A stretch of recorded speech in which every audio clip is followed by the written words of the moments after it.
What's up, this is Stephanie and welcome back to my channel. So in the video today, I'm going to be doing basically a cardiology review for your clinical medicine class. So once again, this is going to be a cardiology review for your clinical medicine class, okay? Hopefully this video is helpful for you guys, for those of you who are in your didactic year.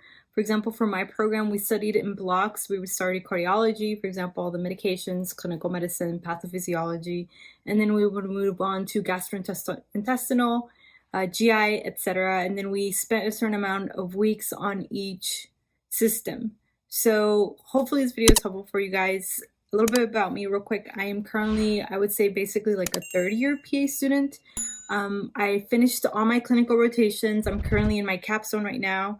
So you can see I just got out of rotations right now and I'm recording these videos because I'm studying for the PANCE. So it's going to help me study for the PANCE and hopefully help you guys prepare for your didactic year or even if you're in your clinical year right now. So I'm currently in my capstone right now. I am doing basically like a 3-month rotation in whatever I want to specialize in, which is mine internal medicine. I'm in the burn unit right now, so I'm enjoying my rotation a lot. And we do a lot of cardiology, so hopefully this video is helpful for you guys. My intentions with this video is to hopefully basically just go through the cardiology that's going to be on the PANCE, and then just discussing buzzwords that I've seen on the exams that I took, whether it was on the EOR, whether it was during my didactic year exams, or even when I was just doing practice questions. I've been doing so many practice questions, and it's like the more practice questions you see and you keep seeing basically this pattern of concepts that they keep asking over and over again. So hopefully I'll be discussing these concepts and patterns that I keep seeing repetitive and that I remember when I was taking the EOR, or if I was taking any practice questions, whether it was from Rosh review, it was from test banks, etc. So hopefully this video once again is helpful for you guys, and let's get into it. So real quick, I'm a huge person. I love to listen to podcasts. So I'm a huge podcast person. I really recommend podcasts. I'll be linking that below to the podcasts that I recommend, especially if you're driving to your rotation and back, or just if you're driving to class and back, if you have long drives, if you like to work out, if you go on walks. I really recommend these podcasts. So I will list them below.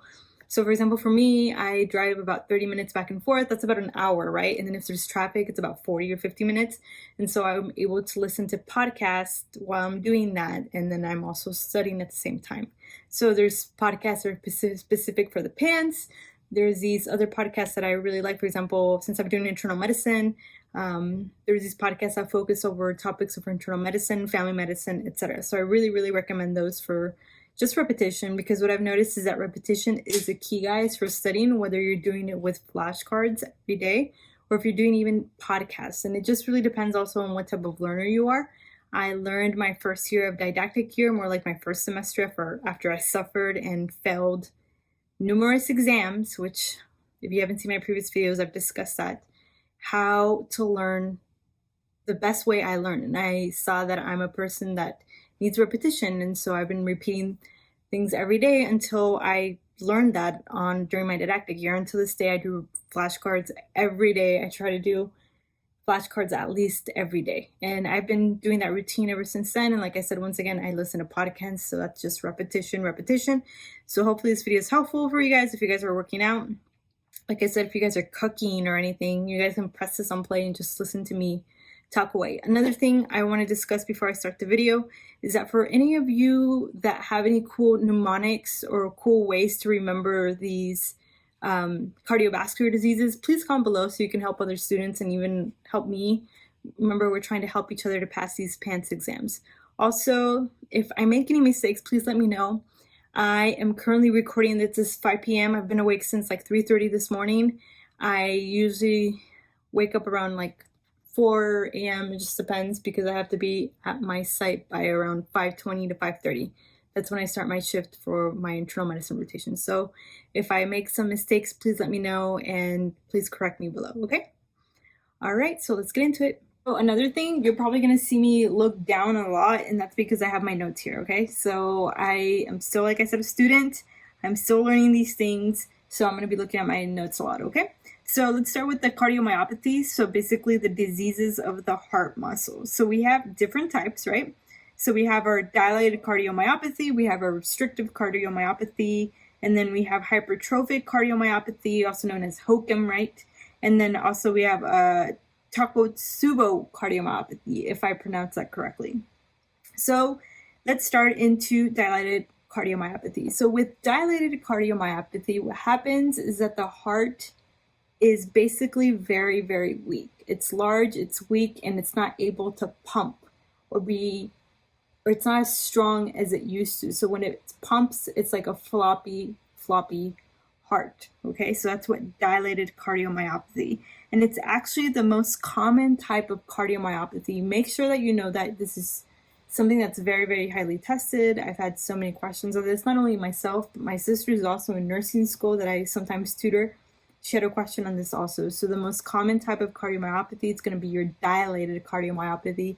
It's going to be that large, floppy heart that isn't able to pump out blood like it used to. Okay?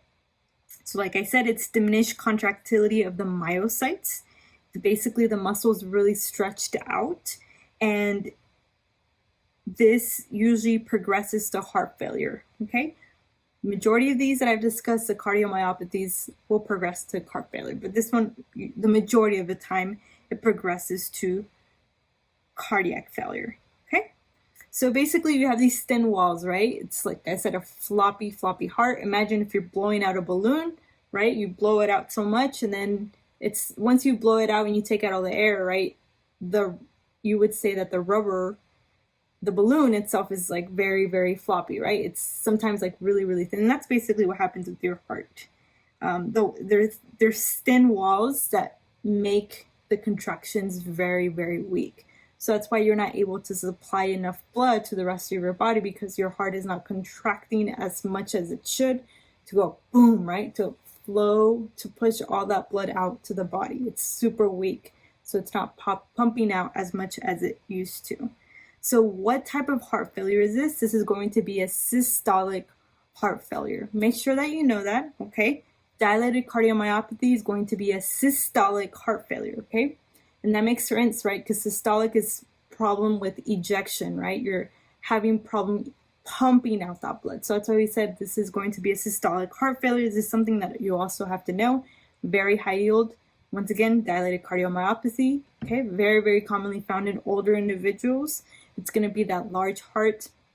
It's going to be dilated. It's going to be very weak. The ventricles aren't able to pump out blood or pump as strong as they used to because it's a thin wall. It's dilated, and it's a systolic type of heart failure, right? So how is the patient going to present with this dilated cardiomyopathy? So they're going to be presenting with dyspnea. So they're going to have basically trouble breathing. You're usually shortness of breath on exertion whenever they exert themselves. They're going to have fatigue. They're going to have orthopnea. What is orthopnea? Make sure that you're familiar with this, because sometimes on the question stem, it'll just say orthopnea. So you have to know what it is. So orthopnea is basically the patient that when they're laying down, they feel like they can't breathe. So they're having trouble breathing whenever they lay down, okay? And that's usually because of fluid overload because of these cardiomyopathies. They're also going to be presenting with peripheral edema. Why are they going to be presenting with peripheral edema? Why? Because you're having heart failure, right? Heart failure. You're going to be presenting also with ascites, jugular venous distension, right? So you go like this and you can see the jugular venous distension. This is why we measure it. During my nephrology rotation for my internal medicine rotation, I was with the nephrologist. I loved him. He was an amazing nephrologist, extremely smart. He taught me how to check the JVD for every patient. And I really, really recommend it for those of you who are in clinical rotations, just so you can see how a normal JVD looks and then how an abnormal looks. So I was able to see that. Usually in an abnormal, you turn like this and you can really see it's like pulsating right here for the jugular venous distension. Also, these patients are going to be presenting with hepatosplenomegaly. They're going to have an S3, okay? S3. You have to know that. How I memorized it, we said dilated is a type of systolic heart failure, right? And we're going to have systolic, S3, systolic, okay? S3, systolic, dilated cardiomyopathy. So you're reading the question stem, it's telling you that's an older man, that they're having dyspnea on exertion, shortness of breath, They have orthopnea at night. They have jugular venous distension. They have that ascites. They have that peripheral edema. And then it says, you're like, you know what? I think this is some type of heart failure, right? And then you skip out to the answer choices, and it gives you HOCM. It gives you restrictive, dilated. And then it says, upon auscultation, you'll see you're here in S3, systolic. Okay. Oh, okay. Now I know what it is. It's dilated cardiomyopathy. It's a systolic heart failure. So once again, S3, systolic. That's how I memorized it, and it's been helping me out on exams. These patients are also going to be presenting with rales, rhonchi, so like pulmonary congestion because of your heart failure. Also, wheezing. You do a chest X-ray, you're going to see that cardiomegaly, that enlarged heart, right? Because that heart is dilated. Sometimes this dilated cardiomyopathy can be associated with either mitral or tricuspid valve regurgitation. Okay. And then usually with these patients with mitral or tricuspid valve regurgitation, you also hear these hollow systolic murmurs. So this is why these type of valvular disorders can lead to heart failure. So just make sure that you know that. So how are you going to diagnose this patient? So we're going to do a BNP. Usually BNPs are elevated in patients that have heart failure, right? Congestive heart failure or any type of heart failure. But they are not specific because they can be elevated in numerous things. They usually are elevated in patients that are obese. Okay, so they're not specific, but they can basically give us a good idea of whether this is congestive heart failure or not. So we're going to do a BNP. Okay, we're also going to do an EKG, and then once we do our BNP, it's going to be elevated. Okay, and then our EKG, we can see AFib, we can see a left bundle branch block. Okay, we're going to do a chest X-ray. Remember, we said that at chest X-ray, you'll see that enlarged heart, that enlarged cardiac silhouette. So it's going to be the cardiomyopathy. You also see some pulmonary edema. Okay, but the best test for this to diagnose if the patient has dilated cardiomyopathy is going to be an echocardiogram. Okay, so we're going to do an echocardiogram, and we're going to see left ventricular dilation, and then we're going to see thinning, because remember we said we will see that thinning of that muscle. And then usually with these patients, we're going to have an ejection fraction less than 40%. Now, one thing I want to say about that is that I've read several books, and this ejection fraction tends to range. Some books have said that I've read say 35%, some say 40%. Just make sure that you know anything that's less than 40% for ejection fraction is usually associated with some type of heart failure. For the hospital right now that I'm in, we basically, any patient that has an ejection fraction less than 40 or 35%, we say that they have like heart failure. So we'll say heart failure with reduced ejection fraction, right? Because that heart isn't able to eject as much blood as it used to. So heart failure with reduced ejection fraction. So like I said, I'm currently at a burn center. I'm doing my rotation, but for burn center, I do both ICU and then also just the regular burn service. So basically once they've stepped down from ICU, they'll go to the floor of where I'm at. And then in this floor, we manage them just basically with internal medicine. So we manage if their diabetes, their hypothyroidism, and then also in these patients that have, for example, I have a gentleman right now, he's like a 71-year-old male. He had like a burn to his 2 index fingers, and like we would say it's like a deep partial thickness burn, which I'm going to be describing later in a video that I hope to make in the future over dermatology. So where you learn about the, your partial thickness burns, superficial thickness burns, etc. Anyways, this patient had a deep partial thickness burn, okay? And he's an older gentleman. He's, I said, 71-year-old male. He has a lot of comorbidities. And we were wanting to take him to the OR because we were going to amputate his index finger because when you go and you see it, it's very, very necrotic. So we were wanting to amputate it. But because of his comorbidities, we couldn't take him to surgery. And one of the comorbidities that he has a history of coronary artery disease. And then on top of that, he has heart failure with reduced ejection fraction. So we did an echo, and yes, of course, he had a ejection fraction of less than 40%. I think it was around like 36 or 37%. So this patient was not a good candidate for surgery. So this is where this comes into play. Definitely for your surgery EOR, if you're currently in your clinical year, you're going to see a lot of this, whether you say a patient is fit for going to surgery or not. You have to make sure that you make that call. So once again, diagnostic is going to be an echocardiogram, but if it tells you what's the next step, you can do a BMP, you can do a chest x-ray, you can do EKG, okay? So what's going to be the treatment for these patients? So of course, you always want to start with lifestyle modifications. I've had so many questions on these. What do you want to inform this patient? You'll read a vignette, you're reading it, and you're like, you know what, this is a congestive heart failure because of their age, because they're having orthopnea, they're having peripheral edema. You hear like a murmur on their heart, and you're like, you know what, this is, I got this is congestive heart failure. And then you get towards the end of the question, and then it says, well, what do you want to tell this patient to avoid? And I'm like, I know how to treat this patient, I know how to diagnose them. It's that patient education that gets me. So make sure that you know this, okay? Sometimes in the question stem, it says that the patient drinks a lot of alcohol. So treatment, it's going to be lifestyle is always going to be number one. So we want to make sure that they have a low salt diet. So they're changing their diet, right? They're stopping alcohol, okay, if they're drinking alcohol. And then in regards to like pharmacological treatment, short term is going to be diuretics. We're going to give them something like furosemide, okay, because we're going to decrease all that fluid. And I have to say that this is very, very true, okay? In internal medicine, for my current rotation, I have like I think he's like 66 or 67-year-old male. Once again, he has like burns to his back, his arm, etc. He has a deep partial thickness burns. Anyways, he's coming in. We've been seeing him every day. He's been here for a month almost. He has a past medical history of congestive heart failure. And then on top of that, he has COPD. So during rounds last week, when I was rounding on him, I noticed that he had really, really bad peripheral edema. And so how you check that is that you'll see the legs and they're like really, really inflamed. And basically you will just put your finger on the lower extremities and then just push in. And you'll see it's like a type of like indentation like this. It'll go like this, literally on the skin.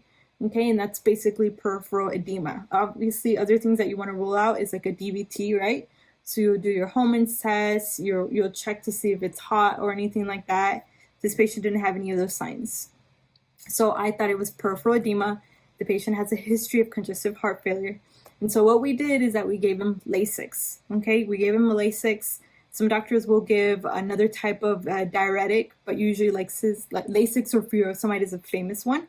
And also for your exams, this is going to be the popular one. So once again, it's going to be your furosemide. And for these patients, you'll give it to them. And then I followed up with him the next day and he was perfectly fine. Okay, usually with these patients during my nephrology rotation, what I learned is that sometimes you'll like stop and then start the diuretic, or you'll give it to the patient and you tell them, hey, weigh yourself every day. So they're weighing themselves every day. If you notice that you've gained like 5 pounds, it's probably just like fluid. You can take your diuretics, okay? Take it, and then once you've noticed that fluid has gone away, then you don't have to take it anymore. But once again, short term is going to be diuretics. For congestive heart failure, something like furosemide, that's going to help with that fluid overload. It's going to help that patient breathe better, okay? Because they're basically fluid overloaded because of their heart that's just not working correctly. Long term is going to be your ACE inhibitors and your beta blockers, your metoprolol, okay? Beta blockers, so what's going to happen with your beta blockers, right? What's going to happen, it's going to basically help the ventricle fill more appropriately, okay? So it can push out that blood. So that's why we give them beta blockers, metoprolol, ACE inhibitors like enalapril. So once again, what did we say? First line treatment is going to be lifestyle modifications, tell them to decrease their salt intake, stop drinking, and then short term is going to be your diuretics like furosemide. Long term is going to be your ACE inhibitors and then also your beta blockers. Okay. You can also give the patient something like a spironolactone, right? It's a potassium sparing diuretic. I don't think I've seen this given in yet, but I haven't seen it yet. But spironolactone is another thing that you can do. Like I said, the famous one that I see is diuretics. It's just short term. Long term is going to be your beta blockers, ACE inhibitors, and then the spironolactone. Okay, but once again, like I said, I manage patients only inpatient. I know for outpatients, this is the regimen that you usually put these patients on. Your beta blockers, your ACE inhibitors, and your spironolactone. What if they have severe dilated cardiomyopathy? What's going to be the treatment for that? So it's usually going to be a left ventricular assist device or heart transplant. So basically that left ventricular assist device is basically going to help the heart just basically contract and pump out that blood, or a heart transplant. Okay.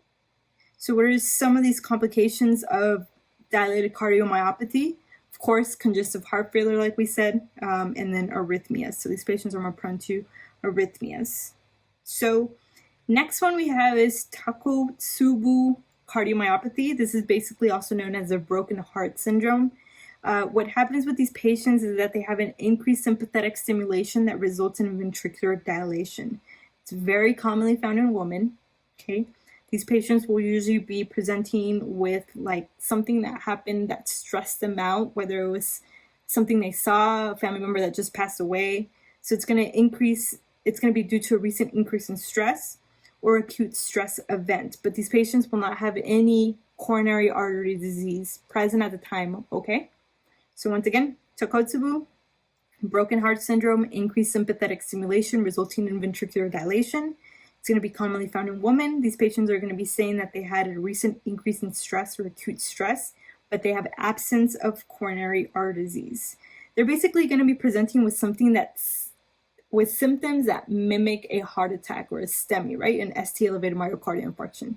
So they're going to be presenting with the chest pain, okay, the shortness of breath, etc. So with these patients, we just want to make sure that we are ruling out a heart attack, right? So what we're going to do, we're going to do our EKGs, and then we're going to do our echocardiogram also. And then on EKGs, we can actually see ST elevations also.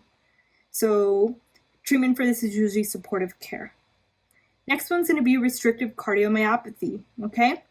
With restrictive cardiomyopathy, it's basically the opposite of dilated cardiomyopathy. So in dilated cardiomyopathy, we have a weak heart rate. So basically an enlarged balloon heart that is just not pumping, it's not strong enough as it used to, versus restrictive. This is basically like a stiff heart that just will like not relax. So it's just stiff and it's not relaxing with restrictive cardiomyopathy. With these patients, you're going to have increased wall thickness and like a stiffness and rigidity. These patients can also present and progress to heart failure. All of these cardiomyopathies can present with heart failure. Well, aside from the Takotsubo, but you have your dilator, your restrictor, your HOCM, your hypertrophic obstructive cardiomyopathy. These can progress to congestive heart failure, just heart failure in general. So basically what happens with these patients is that they have very non-compliant ventricles. Like I said, everything's very, very stiff. The heart can't stretch out when it's filled, and they have atrial enlargement, okay? So once again, the heart cannot stretch out when it's filled, so it's not able to relax, okay? Can you imagine it's like this the entire time? And in order for the ventricle to fill, right, it has to relax, and restrictive cardiomyopathy is just not relaxed whatsoever. So these patients basically are going to have less filling, the heart rate, because it's not relaxing. So we have diastolic, it's filling, systolic, it pumps out. So this is going to be what type of heart failure? It's going to be a diastolic heart failure, okay? Because the problem is with the ventricles relaxing when it's filling, versus systolic is basically when it's pumping out blood. So this is going to be a diastolic heart failure. So what are some of the common causes of basically restrictive cardiomyopathy? So you have amyloidosis. This is very, very testable. Sarcoidosis and hemochromatosis. Other causes can be like malignancy, idiopathic, sometimes ionizing damage, but for sure the common ones they're going to be tested on is your amyloidosis. That's probably like the number one, okay? Second one's going to be sarcoidosis, and the tertiary one's going to be your hemochromatosis. So how is this patient going to present? They're going to be presenting with the same symptoms like diastolic heart failure, similar, okay? They're going to have the increased jugular venous pressure. They're going to have fatigue, dyspnea on exertion, shortness of breath, peripheral edema, ascites, hepatomegaly, okay, rales, rhonchi, wheezing. The only difference is that with these patients, you're going to hear what? An S. You're going to hear NS4, okay? S4. So remember we said S3 was for your dilated cardiomyopathy. Why? Because it's a systolic heart failure. This one's a diastolic heart failure for restrictive. So it's going to be S4, okay? Sometimes I've seen this question that it gives you like this vignette and it tells you that the patient has a history of sarcoidosis. It's a woman. Usually on your question stem, it'll say it's an African-American woman in their 30s. And then if they're presenting with symptoms of like heart failure, like, you know what, I think this is like restrictive. And then it'll tell you, what do you expect to hear in auscultation? Split S2, blah, blah, blah. Just make sure that you choose S4, right? Because it's a diastolic heart failure. Okay, S4, diastolic heart failure, restrictive cardiomyopathy. So, how are we going to diagnose these patients? Once again, similar to the cardiomyopathy we just discussed, we're going to do a chest X-ray for these patients. We're going to see pulmonary congestion. We're going to do an EKG. We're going to see low QRS, left bundle branch block, but it's going to be our best test. It's going to be an echocardiogram. Okay. With these patients, what we're going to see is if they have 30% to 50% for their ejection fraction. Okay. With these patients, also, basically on your echo, you're going to see rapid diastolic filling because that heart, right, we said is really stiff. It can't move. And then we're also going to have bilateral atrial enlargement. With these patients, usually to diagnose them, we're going to do a biopsy. And that's when we'll see like infiltration of we'll see infiltration and amyloidosis, sarcoidosis, etc. in the muscle wall, heart muscle wall. So it's going to be the treatment for this. Once again, it's going to be similar. Low salt diet, you're going to put the patient on diuretics like furosemide, your beta blockers we discussed, your calcium channel blockers also for these patients, but we want to make sure that we're treating whatever is causing this restrictive cardiomyopathy. So if it's sarcoidosis, we're treating that. If it's amyloidosis, we're treating that. Hemochromatosis, we're treating that. So we are treating the underlying disorder, which is usually with steroids because usually the diseases are autoimmune, right? Unless it's something like hemochromatosis, and that would be with phlebotomy. And then usually if it asks you, well, what is the basically, if this patient's in congestive heart failure, right, due to restrictive cardiomyopathy, and it tells you what is the best treatment or the treatment's going to fix the problem, it's going to be what? A new heart, right? A heart transplant. So let's go into the next one. It's going to be hypertrophic cardiomyopathy or HOCM. This one's very commonly found in your young adults. It's the one with the athletes that are basically running and then they fall and they die on the field. This is a common one that you hear whenever you think about hypertrophic cardiomyopathy. So basically with these patients, they have a ventricular wall that is asymmetric and they have increased septal thickness. And what this leads to is decreased luminal volume. This is why these patients have heart failure. So basically the walls are thick, heavy, and they're hypercontractile. Okay? There's asymmetrical growth, and once again, the heart can't stretch out as it should stretch. It's restricted. The only difference is that just hypertrophied, it's overgrown, versus your restrictive heart, everything's just stiff. This one's just hypertrophied. The heart is hypertrophied and enlarged. That's why it's called hypertrophic cardiomyopathy, hypertrophic obstructive cardiomyopathy with these patients. So once again, the heart can't stretch, you have less filling, and this is going to cause what type of failure? If, once again, the heart cannot relax, it's going to be a diastolic heart failure. So what did we say we hear on auscultation with your diastolic heart failure? It's going to be an S4, right? So it's going to be an S4. We said diastolic S4, okay? Usually, like I said, the septum will be so enlarged in the ventricular septum that sometimes it gets in the way of the left ventricle, and this is going to cause obstruction. So this is very commonly found in families, so it's familiar, it's genetic. So this is usually the most common cause is familiar. Other causes are like idiopathic, okay? And usually the patient will say that they have a family history of someone in their family dying of sudden cardiac death, and they were very, very young. Okay. So how is this patient going to present with? They're going to be presenting with syncope. So it'll be, like I said, a football player that was playing outside and they passed out. Okay. So syncope, dyspnea on exertion. They'll have angina, palpitations, also dizziness for these patients. Once again, we said an S4, right? Sometimes they'll have sudden death from ventricular arrhythmia. That's why it's really important that these patients get seen. And make sure that you're familiar with the murmur also. So what is a HOCM murmur? So basically, you're going to have a systolic crescendo, decrescendo, where at the left upper sternal border. So once again, it's going to be systolic crescendo, decrescendo murmur at the left upper sternal border. Okay, it's going to be not radiating to anywhere else. And then usually if you have the patient grip, this is going to increase their afterload. If they stand, it's going to decrease basically their preload. And if they squat, it's going to increase the preload and the afterload for these patients. So what's the best diagnostic test for these patients? Once again, what have we been saying for all the cardiomyopathies? It's going to be an echocardiogram. On the echocardiogram, we're going to see asymmetrical septal wall thickness. We'll see left ventricular hypertrophy, and then also they'll have an ejection fracture, but it's going to be greater than 60 for these patients. We can also do a histology, and that's where we're going to see like an abnormality with their myocytes. How are we going to treat these patients? Usually we're going to treat them with beta blockers, okay? Beta blockers is going to be our mainstay treatment for these patients with hypertrophic cardiomyopathy. We can also give them something like verapamil, which is a calcium channel blocker, okay? And make sure that we are basically educating these patients. We're telling them to stay hydrated, right? To avoid anything that can cause strenuous activity that's going to cause that exertion.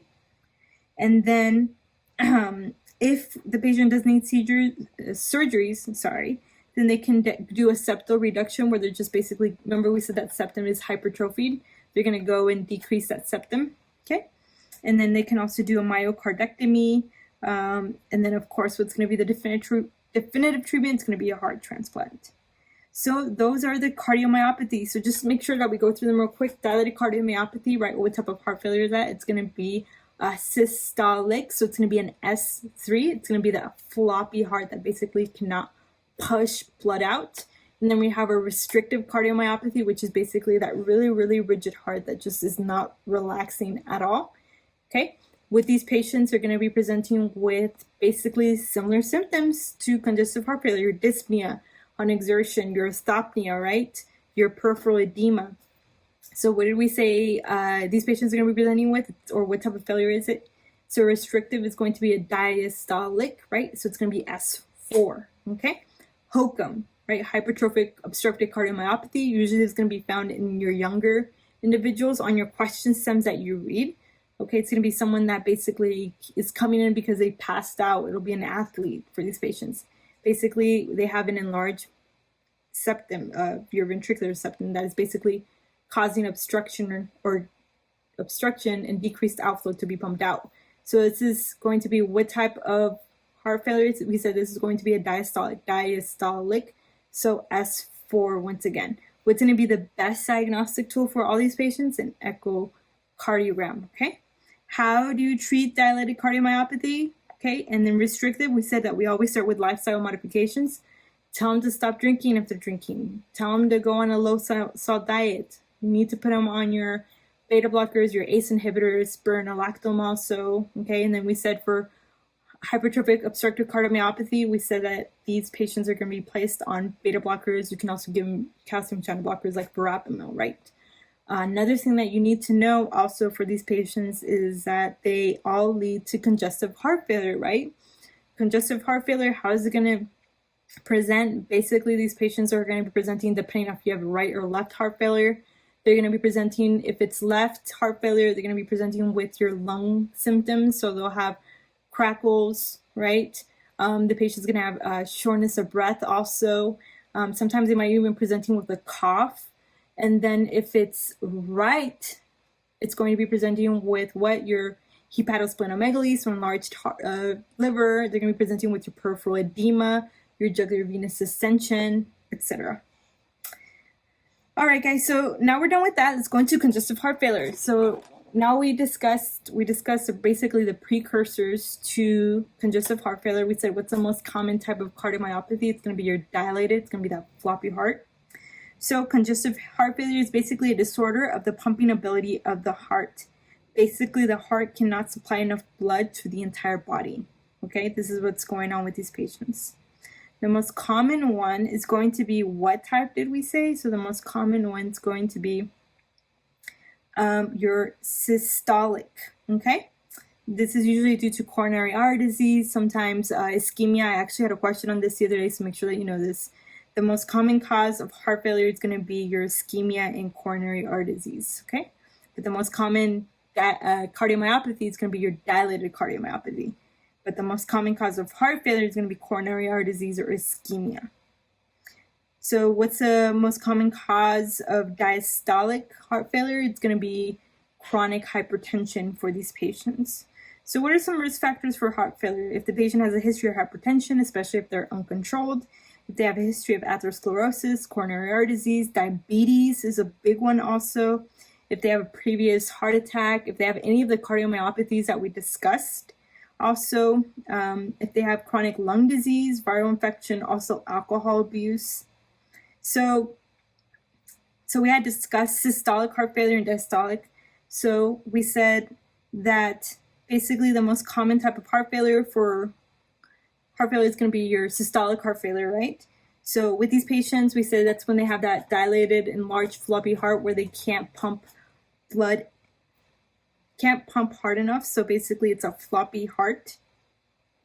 These patients are going to be presenting with reduced ejection fraction, and that's because, once again, the heart cannot pump out. It's not as strong as it used to. And then we have our diastolic heart failure. This is about 5% of heart failure. And with these patients, like I said, the heart is just not filling. It's not relaxing. It can't fill enough for these patients. So basically what happens with diastolic is that since the left ventricular heart muscle is not filling properly, it cannot contract, right? Because we said it's that it's like this it's just restricted, or in hokum, right, it's just hypertrophied. So the blood is backed up to the pulmonary circulation. So with these patients with diastolics, they're going to have a preserved ejection fraction. So basically normal is going to be 55 to 70%. They're going to have these thick ventricular walls. Some symptoms of left heart failure symptoms is, like I discussed, it's going to be blood that's backing up into the lungs. So they're going to have symptoms of anything that's pulmonary. They're going to be presenting with cough, crackles, wheezing. Even sometimes they'll say that they have blood-tinged sputum. Okay? They're going to have presenting with cyanosis, fatigue, chain strokes, Stokes breathing also, orthopnea, confusion. They'll have nocturnal dyspnea also. Cyanosis, like I said. So that's going to be left heart failure, okay? So once again, we said that you have your diastolic and your systolic. So usually with diastolic heart failure, sometimes you'll have preserved ejection fraction versus your systolic, you'll have reduced ejection fraction.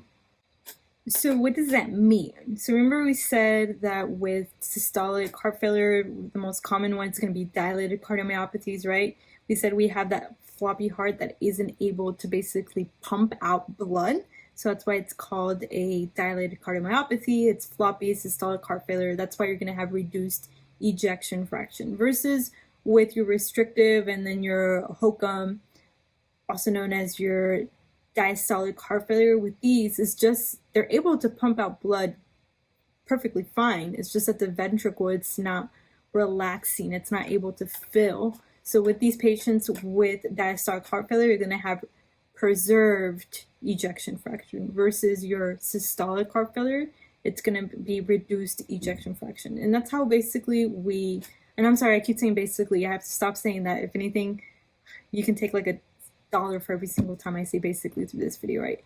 So in the hospital where I'm at, whenever we talk about a patient that has heart failure, we discuss it as heart failure with reduced ejection fraction or heart failure with preserved ejection fraction. So once again, heart failure with reduced ejection fraction is going to be your dilated cardiomyopathy, also known as your systolic heart failure, versus heart failure with preserved ejection fraction is going to be your restrictive cardiomyopathies, your HOCM, which is going to be diastolic heart failure with these patients. So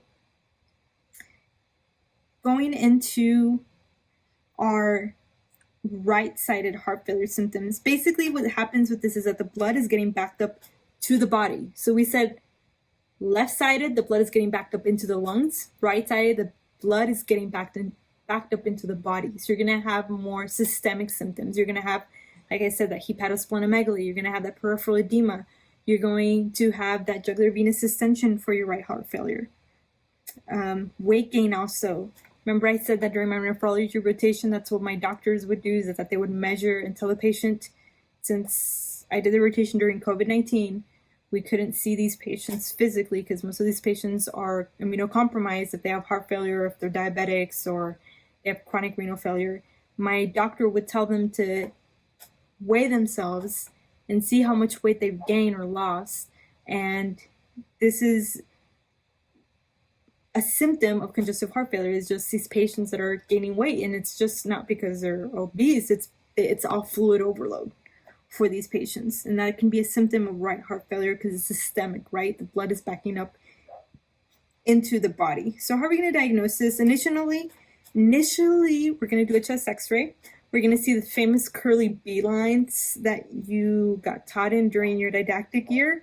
To this day, I have not seen a curly B line on a chest x-ray. But then again, I don't review that many chest x-rays, but just make sure that you know that. Your curly B lines. So curly B lines, you'll have the chest x-ray. Literally in between the ribs, you'll see these little lines. Okay, that's usually like, and correct me if I'm wrong, it's usually vascularization because you're having all this back up into the lungs. And that's why they're called these curly B lines. You'll also have effusions, you'll have a congestion. And how are you going to confirm the diagnosis of a congestive heart failure? How do we confirm all the other cardiomyopathies? It's going to be with an echocardiogram. Okay? And then we're also going to make sure that we get the ejection fraction. That's what we always do for my inpatient when I'm rotating, like I said right now. We always get the ejection fraction to see how severe the congestive heart failure, and it's going to tell us whether we can proceed with surgery with these patients or not. So confirm with an echo. We're going to get the ejection fraction. This is also going to tell us to differentiate between a diastolic dysfunction or a systolic dysfunction of heart failure. And we're also going to do labs. We said that we're going to do what? A BNP. This is going to be elevated. And with the BNP, we said that it's not specific because BNP can be elevated in numerous patients. If the patient's obese, it can be elevated. But if it's elevated in the case of CHF, it kind of helps us point more towards our diagnosis. And basically with BNP, it's released during volume overload in an attempt to reverse the volume overload. Okay. Another thing that you need to know is how to classify the heart failure. And this is going to be according to the New York Heart Association. So we have class 1, the patient's asymptomatic. We have class 2, they have symptoms whenever they do any type of strenuous activity. And they're usually asymptomatic at rest, okay? Class 3, the patient's going to have symptoms with mild exercise, but they're going to be asymptomatic at rest. And then you have class 4, which is the patient's going to be just symptomatic all the time, even symptomatic at rest. So whatever they do, they're always having symptoms. This is class 4 for your New York Heart Association. So what's going to be our initial treatment for these patients with congestive heart failure? Once again, what is it going to be? It seems like this is redundant for your cardiology section, for whether you're didactic year, you're studying for your PANCE, or you're studying for your EORs, is initial job is going to be lifestyle. So you want to make sure the patient's exercising, they're reducing their salt intake if they're obese to lose weight. And then also we put these patients on fluid restriction also because they're fluid overloaded. So we try to decrease the fluids to less than 2 liters per day. And what medications are going to decrease mortality and morbidity rate in these patients with congestive heart failure? This is very testable, so make sure that you know this. I've had so many questions on this, and it's asked in different ways. So once again, which medications decrease mortality rate, you would say morbidity rate in these patients with congestive heart failure? It's going to be your beta blockers, it's going to be your ACE inhibitors, and your spironolactone. These medications will decrease your mortality rate. So if it says in the vignette, and you know it's congestive heart failure because how the patient's presenting, and then it asks you which one of these medications is known to decrease mortality rate in these patients. And sometimes it won't say beta blocker. It'll give you something like labetalol, right? Any drug from the class of beta blockers. Just make sure it's, it's that. Your ACE inhibitors also, like, for example, enalapril, right? Make sure you choose that.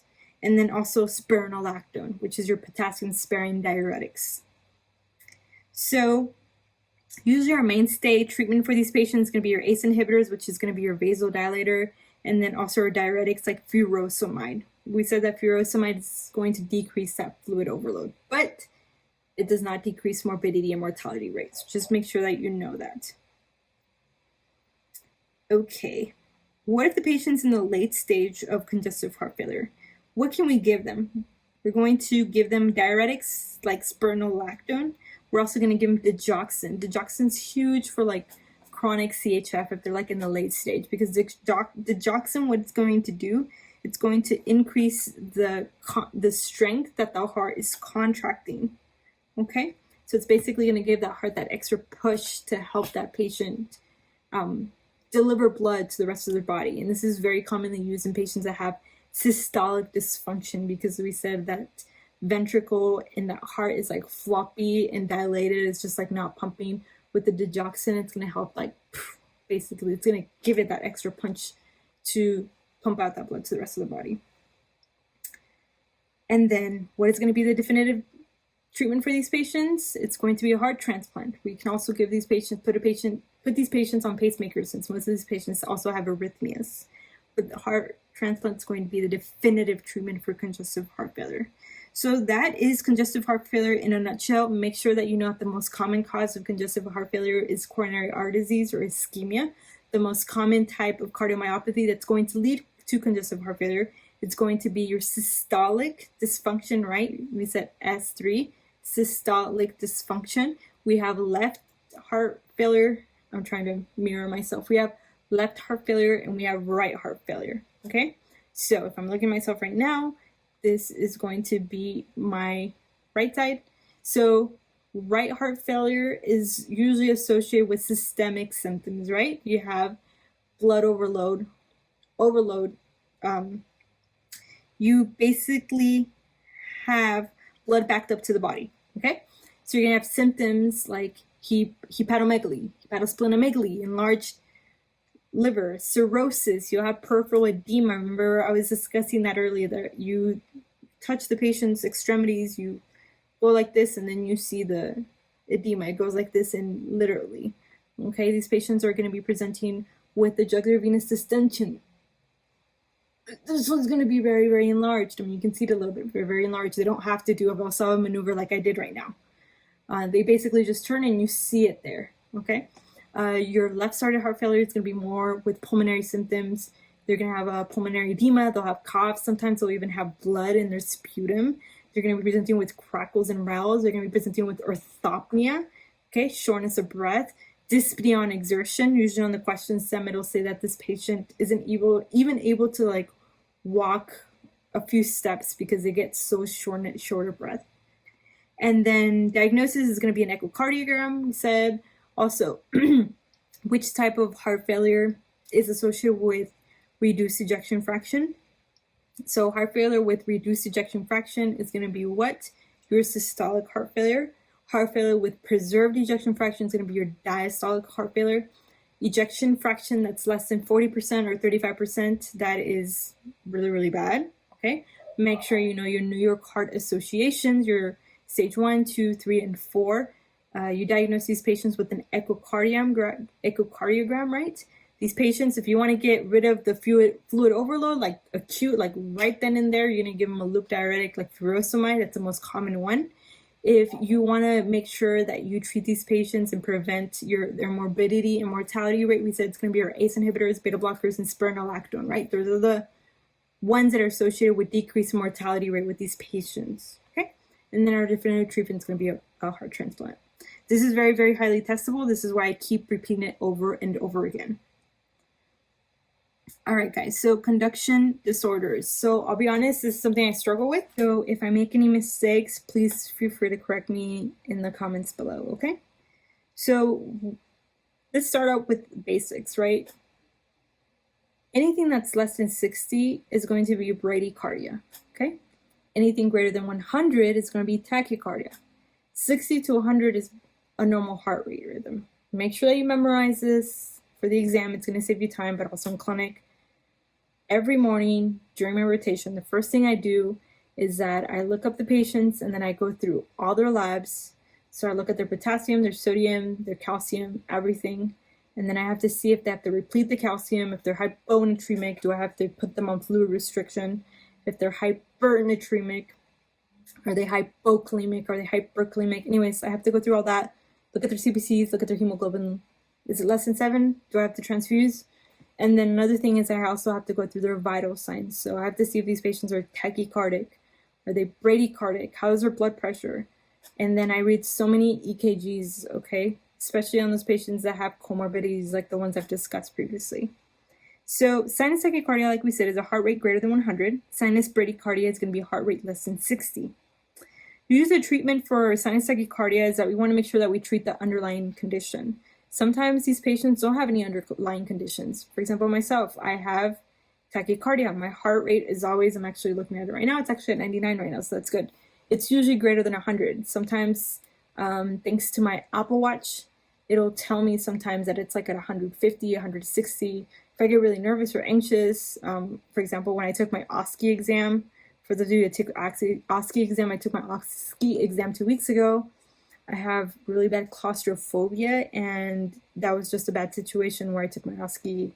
It was a small room. I was in all this PPE, and I was kind of a panic attack, and my heart rate was like up the roof. And I just know that because my Apple Watch kept vibrating and kept telling me like, hey, I'm detecting this. And I could feel it, my heart just like pumping really, really fast. So once again, sometimes patients don't have any underlying condition like myself. They put me on beta blockers, but I discontinued them because I don't like the side effects of beta blockers. But yeah, sometimes, like I said, these patients usually have no underlying condition. They're perfectly fine for sinus tachycardia. And then you have sinus bradycardia, which is, like I said, a heart rate less than 60. A lot of athletes are bradycardic, and they're perfectly fine with that.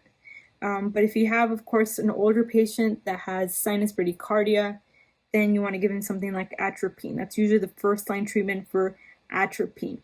What's going to be the definitive treatment for your sinus bradycardia? It's going to be your pacemakers, okay?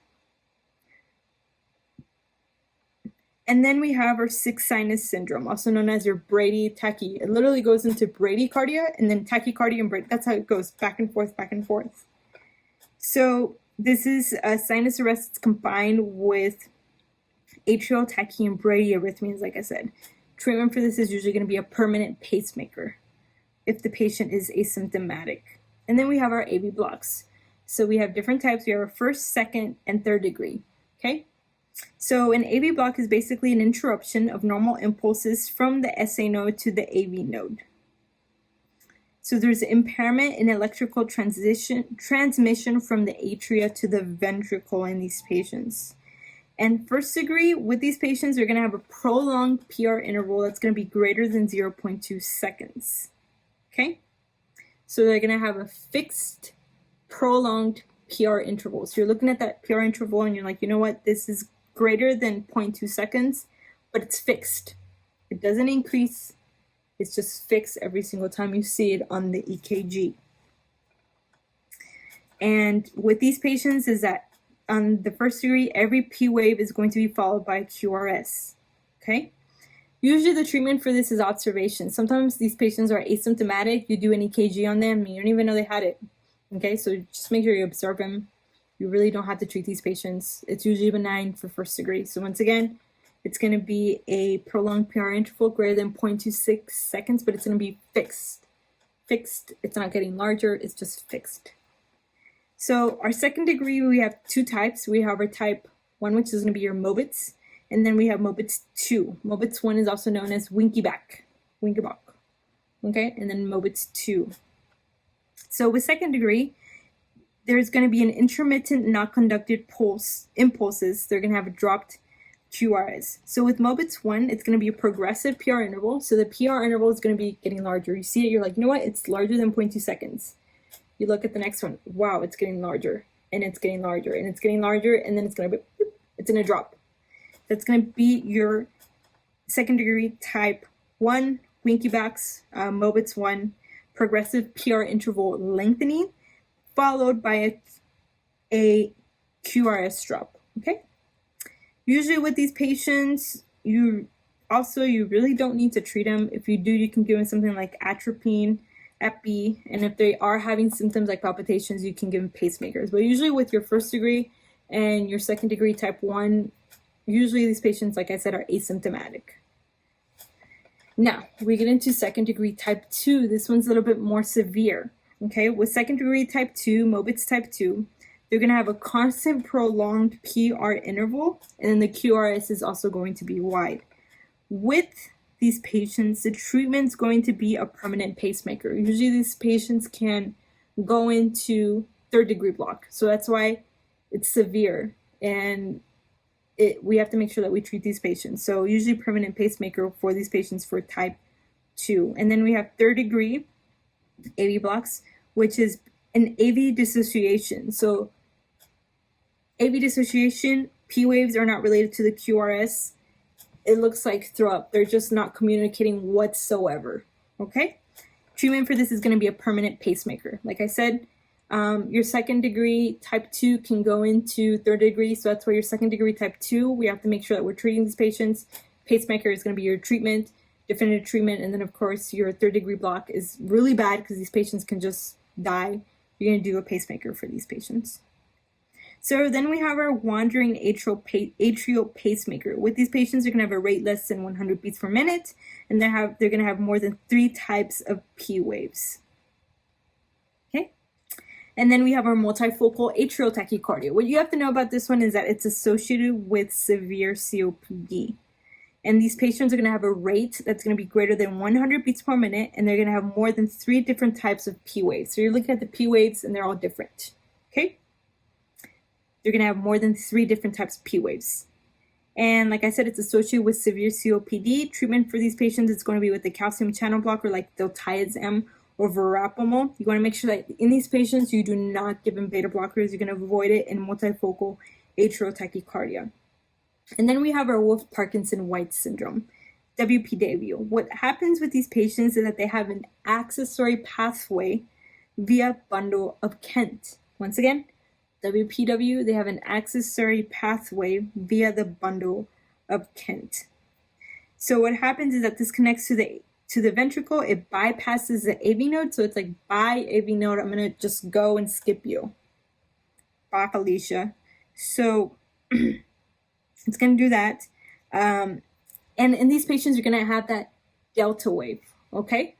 So you're going to have, once again, that delta wave. That delta wave is like pathognomonic for your WPW. So whenever I think about WPW, I'm looking at a EKG, KCP wave, and then you see that delta wave, literally looks like a wave, WPW for these patients.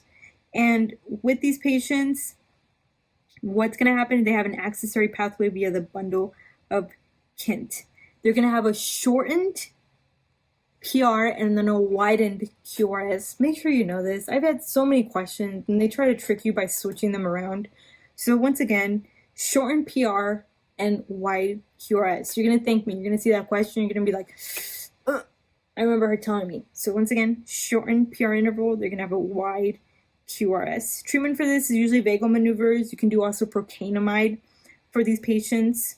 But the definitive treatment is going to be radiofrequency ablation. Okay? So make sure that you know WPW, very highly tested. You'll see that delta wave in these patients. They're going to have a shortened PR interval, but they're going to have a wide QRS. Treatment for this is going to be with your procainamide, okay? But the definitive treatment is going to be radiofrequency ablation. So make sure that you read the question and you see what it tells you. If it tells you what's the definitive treatment for these patients, then you're going to say the definitive treatment is going to be radiofrequency ablation. If it tells you what is the next step, I'm going to do procainamide, okay? So we've done that one. Now we're going to say torsades de pointes, okay? I had a classmate of mine. She's hilarious. So torsades de pointes literally looks like a ribbon. So it looks like a ribbon. And in Spanish, torcer is basically like something crooked. When you basically grab something and you just bring it, like torsades de pointe. And that's how I memorize it. It looks literally like a ribbon. It looks like you're twisting something. Torcer. And then she would say, le voy a dar magnesio al torsado. So she would say, I'm going to give magnesium to the twisted one. And that's how I memorized it, and it worked. So torsiza points, it's due to hypomagnesemia. It's the most common cause. These patients have decreased magnesium. These patients are going to have prolonged QT. And like I said, they're going to have ventricular tachycardia that twists around its baseline. It literally looks like a ribbon. Treatment for this is going to be with, if the patient's stable, you're going to give him an IV magnesium bolus. This is where she said, I'm going to give magnesium to the twisted one. Le voy a dar magnesio al que está torsado, for those of you who speak Spanish. And then if the patient's unstable, then we're going to make sure we give these patients defibrillation, right? So next one we have is pulseless electrical activity, also known as PEA. This is an organized rhythm that you see on the monitor. So you see the rhythm, but the patient has no pulse, no palpable pulse whatsoever. So that's why it's known as pulseless electrical activity. Treatment for this is usually going to be your CPR. We're going to give them epinephrine also. You want to make sure that we check for a shockable rhythm every 2 minutes. So next one's going to be your atrial fibrillation, AFib. So with these patients, they have uncoordinated atrial activity. It's the most common arrhythmia. With these patients, basically they have atria that's not contracting, but it's producing electrical impulses. So what are some of the causes of atrial fibrillation, or what does a patient present with atrial fibrillations? So usually some of the causes is going to be hypertension. If they have coronary artery disease, they have a myocardial infarction. Pulmonary embolism is also one of the big ones. If they have any type of cardiomyopathy, like the ones that we discussed, rheumatic heart disease, also hyperthyroidism, and is also a huge one that you have to make sure that you're familiar with it. Usually it's patients that present in like thyrotoxicosis, which is where they have this increased amount of thyroid in their body. It's a severe form of hyperthyroidism. They're going to be presenting with AFib. These patients also, if they have hypokalemia, hypomagnesemia, alcohol intoxication. Usually with AFib, the patient's going to be asymptomatic. They may say that they have palpitations, and if they have symptoms, like they'll have shortness of breath, dizziness, lightheadedness. How are we going to diagnose this? We're going to do an EKG. I've been pimped on this so much that I know how to recognize it now on EKG, AFib. It's very, very common. You'll see it a lot. Usually they will not have any P waves. So you look on the EKGs, right? You have your P waves, no P waves, and AFib. They will not have any P waves, and it's going to be irregularly. So sometimes they won't even show you an EKG. Sometimes they'll describe the EKG for you. It's going to say that on the EKG strip, there is no presence of P waves and the rate is irregular. That's where you want to think about atrial fibrillation. So what's going to be the treatment? So if the patient is stable, we want to make sure that we do rate control. It's always rate control over rhythm control.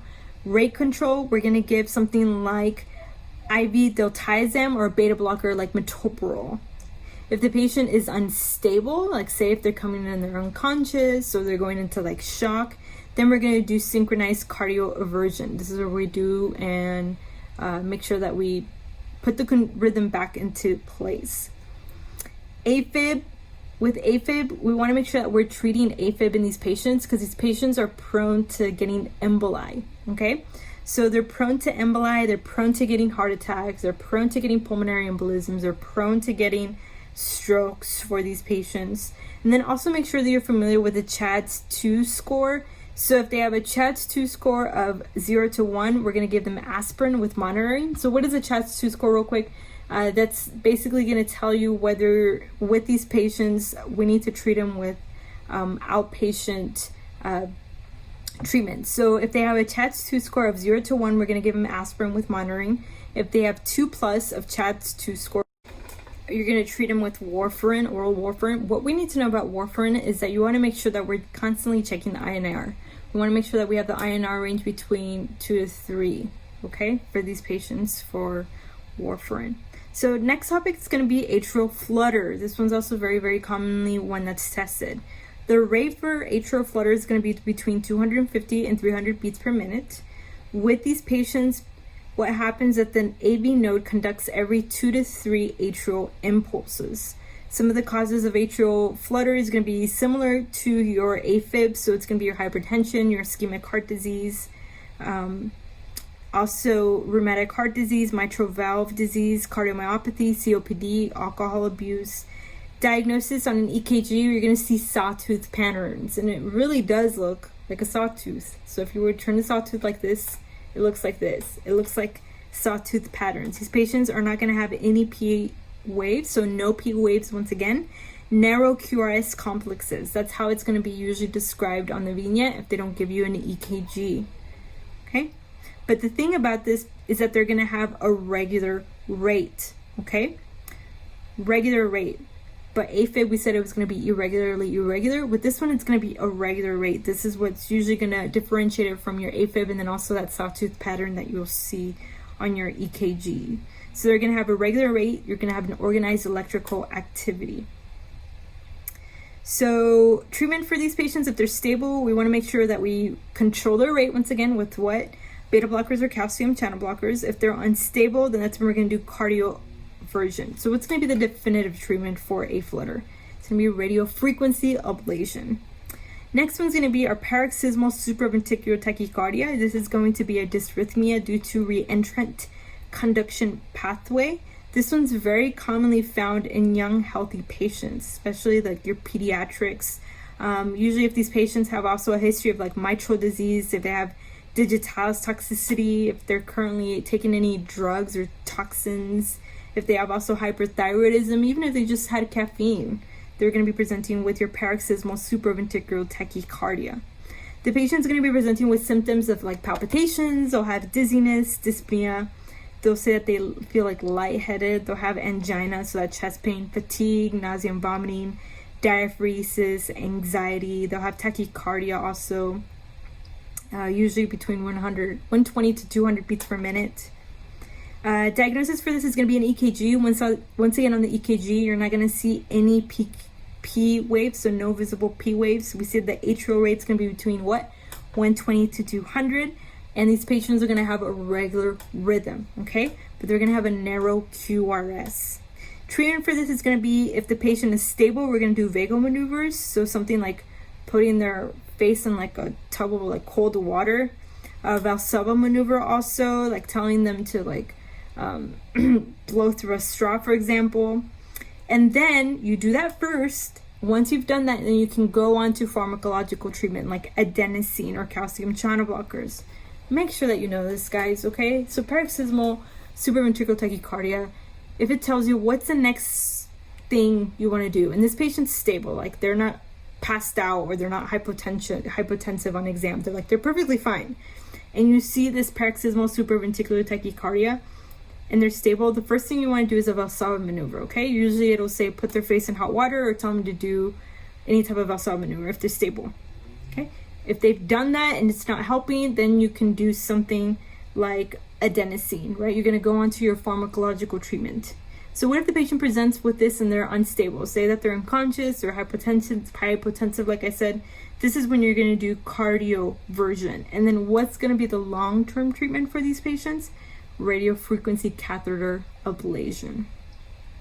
So now we're going to go into our bundle branch block. So we have two types. We have our right bundle branch block and then our left bundle branch block, or how one of the docs I used to rotate would say, we have two flavors. So we have our right and then our left. So a bundle branch block is an abnormal conduction abnormality in which ventricles depolarize in sequence rather than simultaneously. Okay? Our right bundle branch block is going to be presenting with a wide QRS complex that's going to be greater than 120 milliseconds. And there's going to be a wide S wave in lead 1. So you're looking at your EKG, you see your lead 1, you're going to see a wide S wave, and you're going to see a triphasic QRS. Okay? Versus your left bundle branch block, you're going to see a wide QRS complex, once again, greater than 120 milliseconds. And that makes sense, right? Because you have some type of block going on there. And you're going to see a large R wave in lead 1. You're going to have a negative wave in lead V1. How I memorize this is through the mnemonic of William Marrow. So I know it sounds a little funky, but just stay with me. This is how it's helped me out.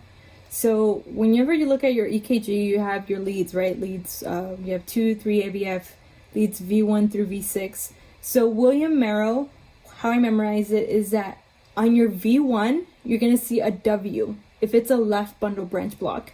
And you're going to see an M on V6 if it's a left bundle branch block. So that's where the mnemonic William okay? W, V1 for the beginning of the word William, and then you have an M on V6. How do you know William stands for left bundle branch block? Because it has an L, right?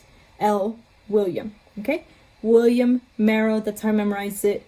W, you're going to see a W in V1 for left bundle branch block, and you're going to see an M in V6 for left bundle branch block for William, right? Because it has that L in William.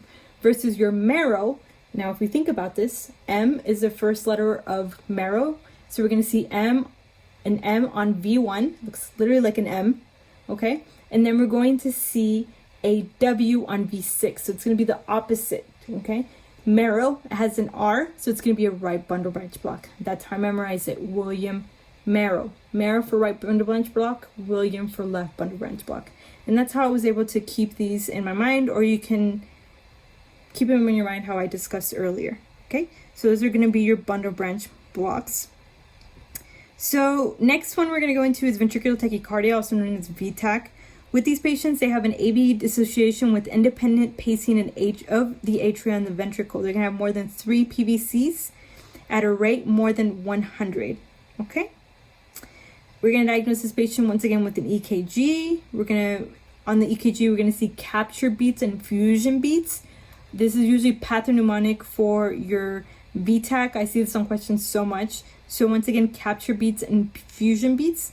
You'll see a wide QRS complex tachycardia with 3 or more PVCs, like I said on your EKG. Treatment for this, if the patient is stable, you're going to do amiodarone. If the patient is unstable but they have a pulse, you're going to do synchronized cardioversion. But if the patient is unstable and they don't have a pulse, then we're going to do defibrillation with CPR.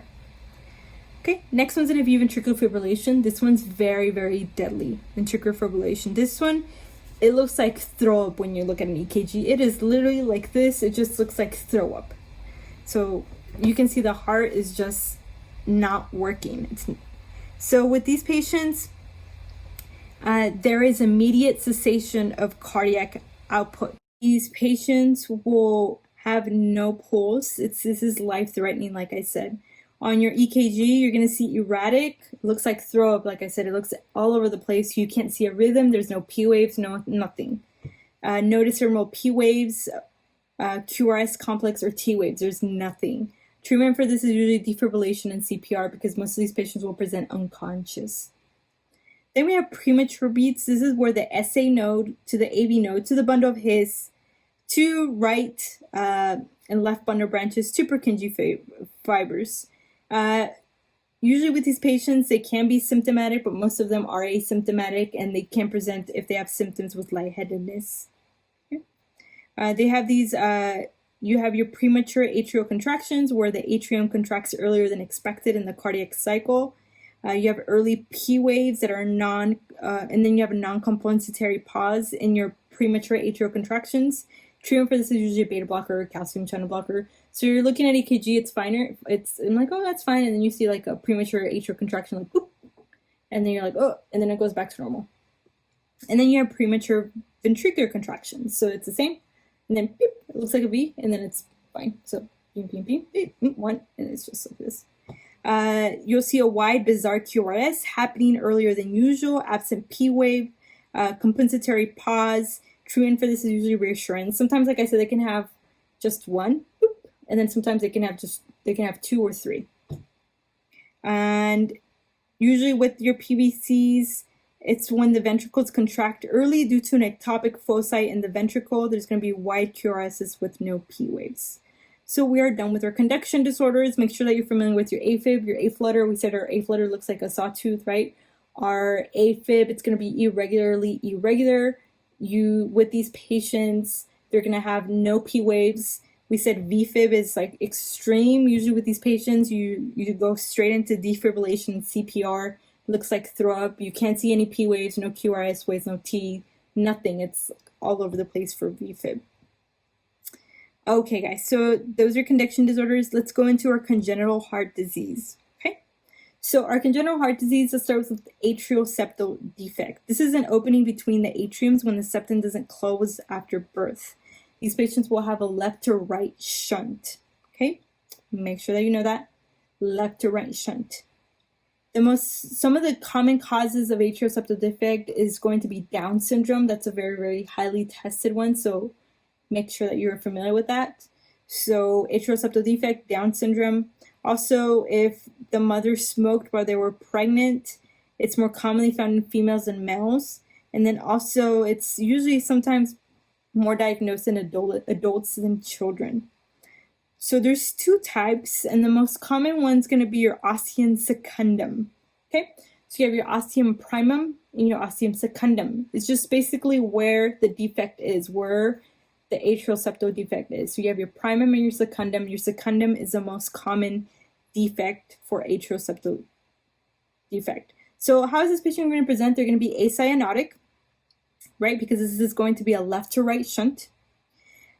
Usually they're going to be presenting with fatigue, growth failure. If the patient presents later in life with atrial septal defect, they're going to be presenting with arrhythmias. So they might also present with right heart failure, pulmonary hypertension. And what are you going to hear on auscultation? You're going to hear that fixed split S2 systolic murmur. Make sure that you know your murmurs. I cannot say this over and over again enough, because this is going to be definitely one of the ones that's very, very highly tested. So once again, atrial septal defect, it's going to be a fixed split S2 systolic murmur, okay? And usually you might hear also right ventricular impulse felt on palpation on the parasternal. You'll hear or hear a parasternal heave. Diagnosis is going to be usually you can do an EKG, you'll see right axis deviation, right ventricular enlargement, you can do a chest x-ray, you'll see cardiomegaly, right atrial enlargement. But the definitive diagnosis, like we said, for any of these cardiomyopathies or any of these cardiac problems is going to be an echocardiogram. Treatment, we want to make sure that we monitor these children that have this atrial septal defect. Sometimes they go away and they close by themselves. But if it's large, if the patient is symptomatic and the patient, like the child, is older than 3 years old, then we can go in there and do surgery for these patients. Some of the complications of congenital heart disease, atrial septal defect, sorry guys, it's going to be your embolism. So these patients are more likely to getting emboli. And then also these patients are more prone to getting heart failure, and they can also develop Eisenmenger syndrome, which is where instead of being a left to right shunt, it reverses and it will be a right to left shunt. Okay.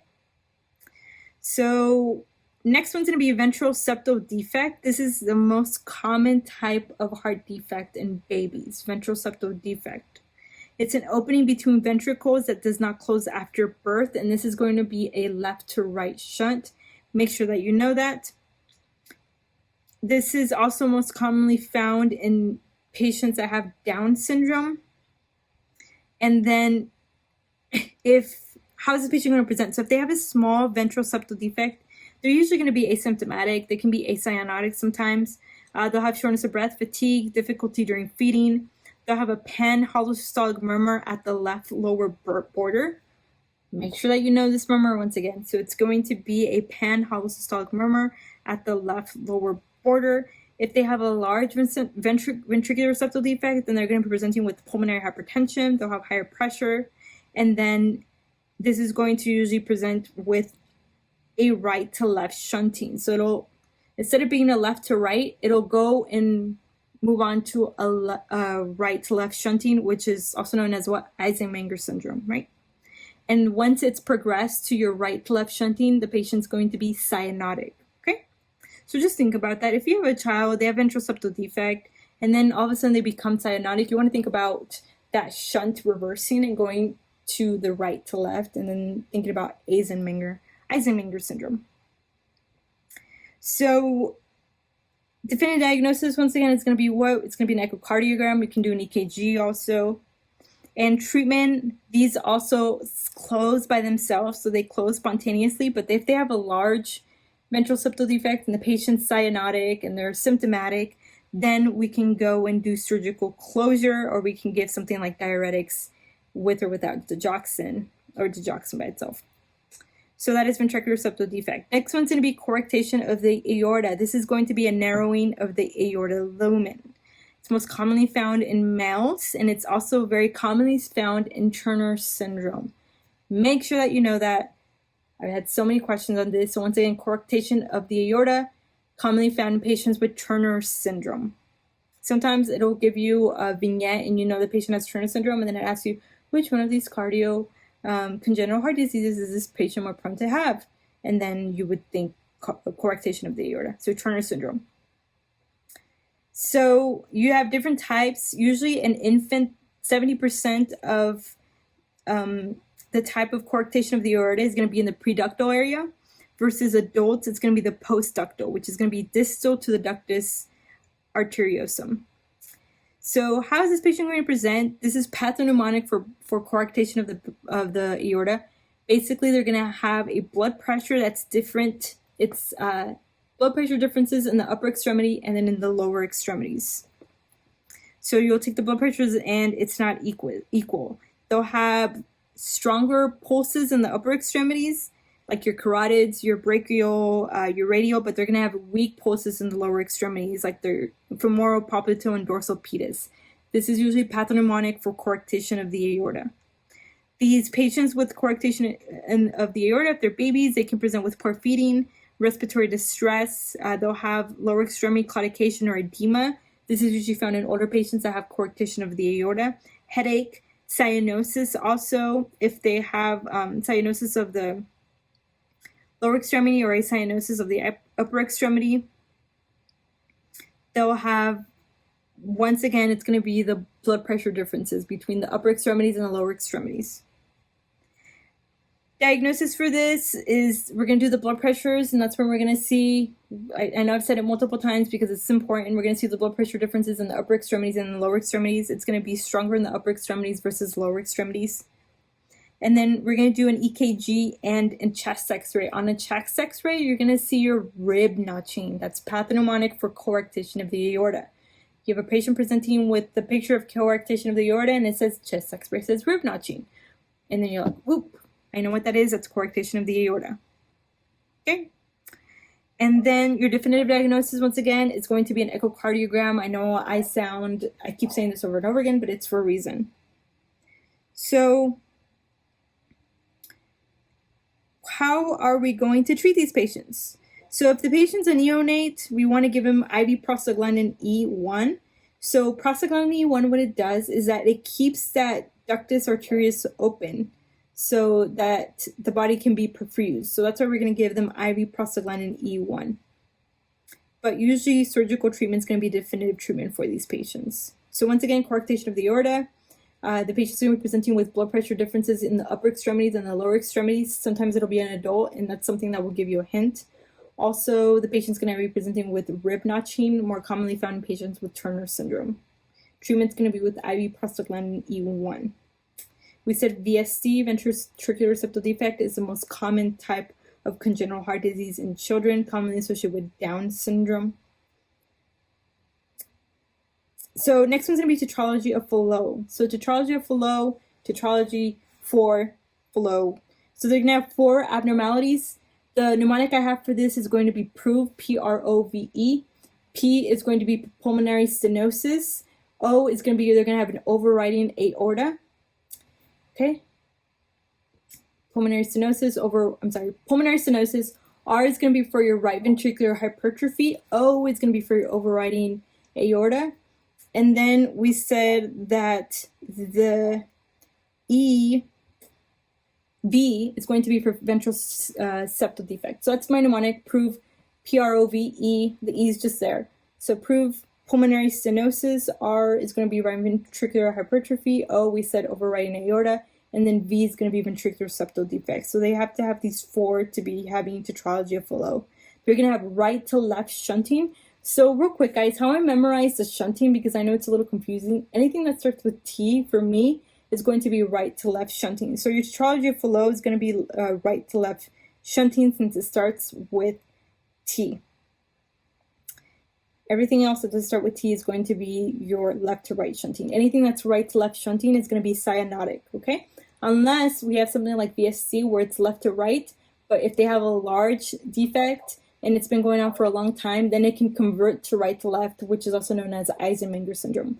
But usually for your ASD, VSD, it's going to be a left to right shunting. And then we said anything that starts with T, like tetralogy of Fallot, it's going to be your right to left shunting. So these patients with tetralogy of Fallot are going to be presenting with what? Cyanosis. Okay? And with tetralogy of Fallot, it's the most common type of cyanotic heart disease. So cyanosis is the baby's blue. And it's commonly associated with DeGeorge syndrome.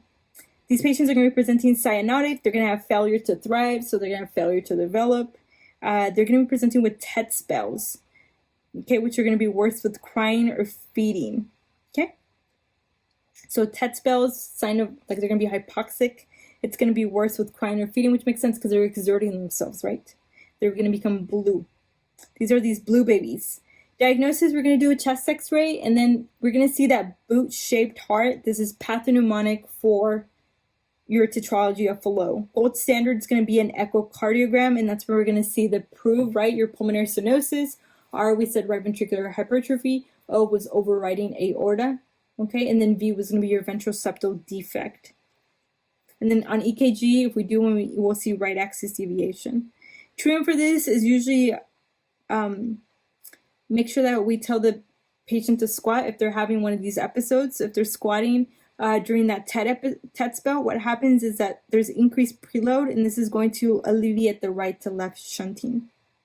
We want to make sure that we're calming them. We can give them oxygen, IV fluids, IV prostaglandin once again, because we want to make sure that we're keeping that PDA open.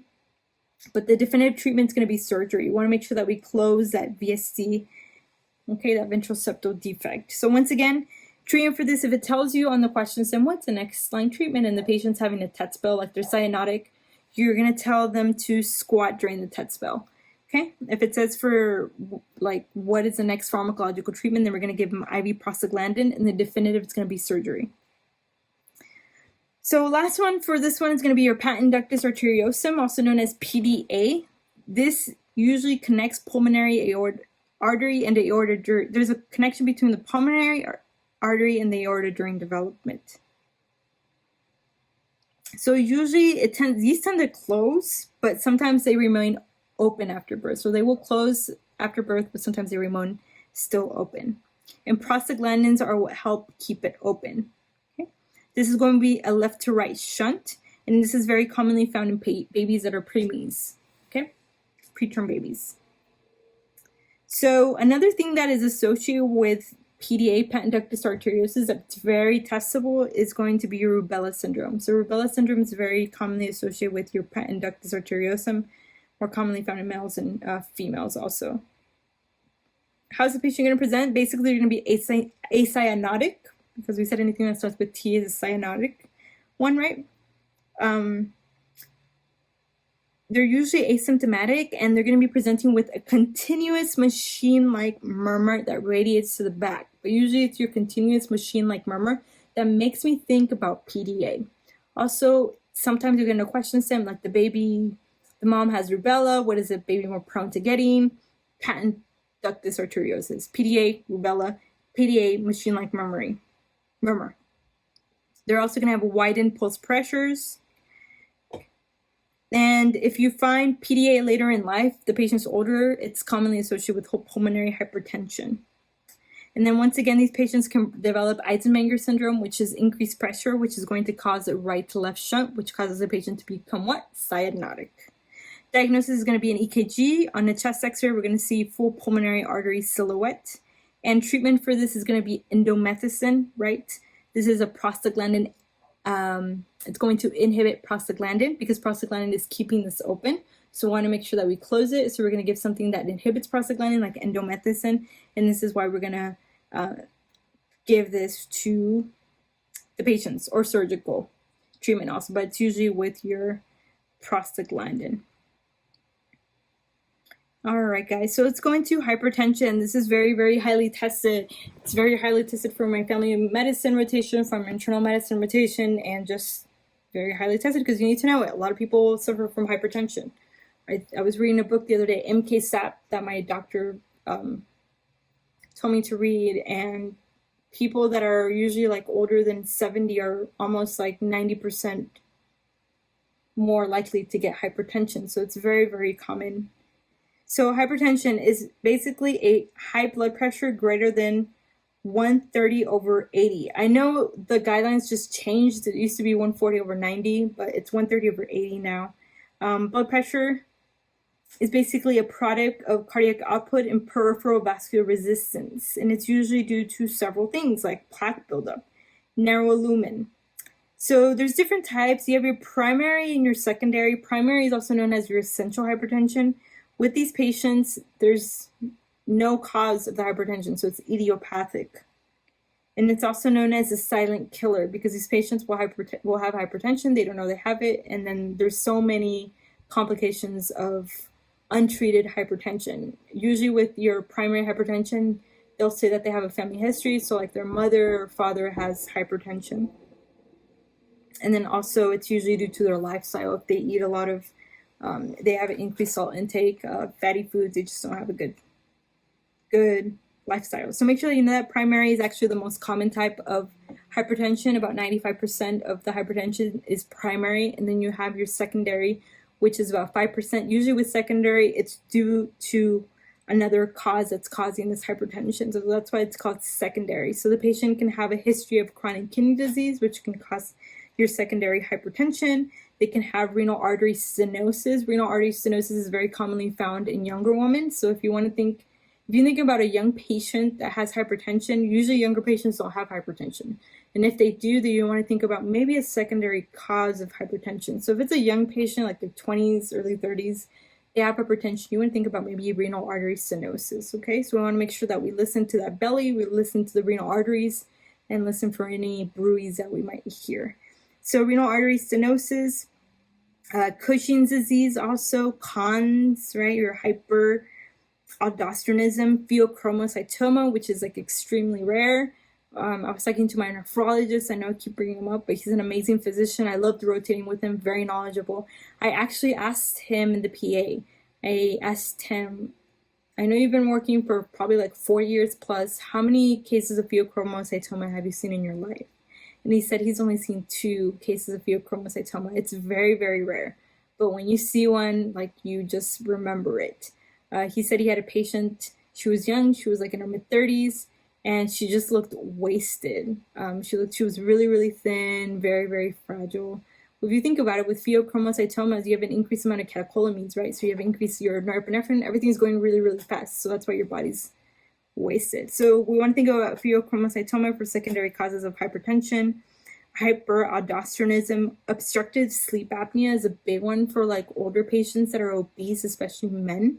We want to think about obstructive sleep apnea. It's interesting because there's so much studies now on obstructive sleep apnea, which was something that was not considered in the past. Probably this is just something new that we're learning about. We're learning more about obstructive sleep apnea and what are some of the complications that it can cause. Pulmonary hypertension, we're talking about hypertension here. Pregnancy, and then also if the patient's taking certain medications. And then remember, we discussed the blood pressure differences. We want to think about coarctation of the aorta. So some of the risk factors is we have different types. So we have our modifiable ones, and then we have our non-modifiable ones. This is also very highly tested, so make sure that you're familiar with this. So modifiable is something that we can change, right? That can possibly impact our hypertension. So if the patient smokes, if they're a smoker, that's one of the big ones. If they drink alcohol, how is their diet? How is their sodium intake? Are they obese? Okay, especially children. Are they sedentary? Do they not exercise? So these are some of our modifiable factors. And then we have our non-modifiable factors, like, is the patient old? Their age, that's something that you can't modify. What's their family history? Do they have a family history of hypertension? What's their ethnicity? Are they African American, Hispanics, gender? Are they males? More commonly found in males.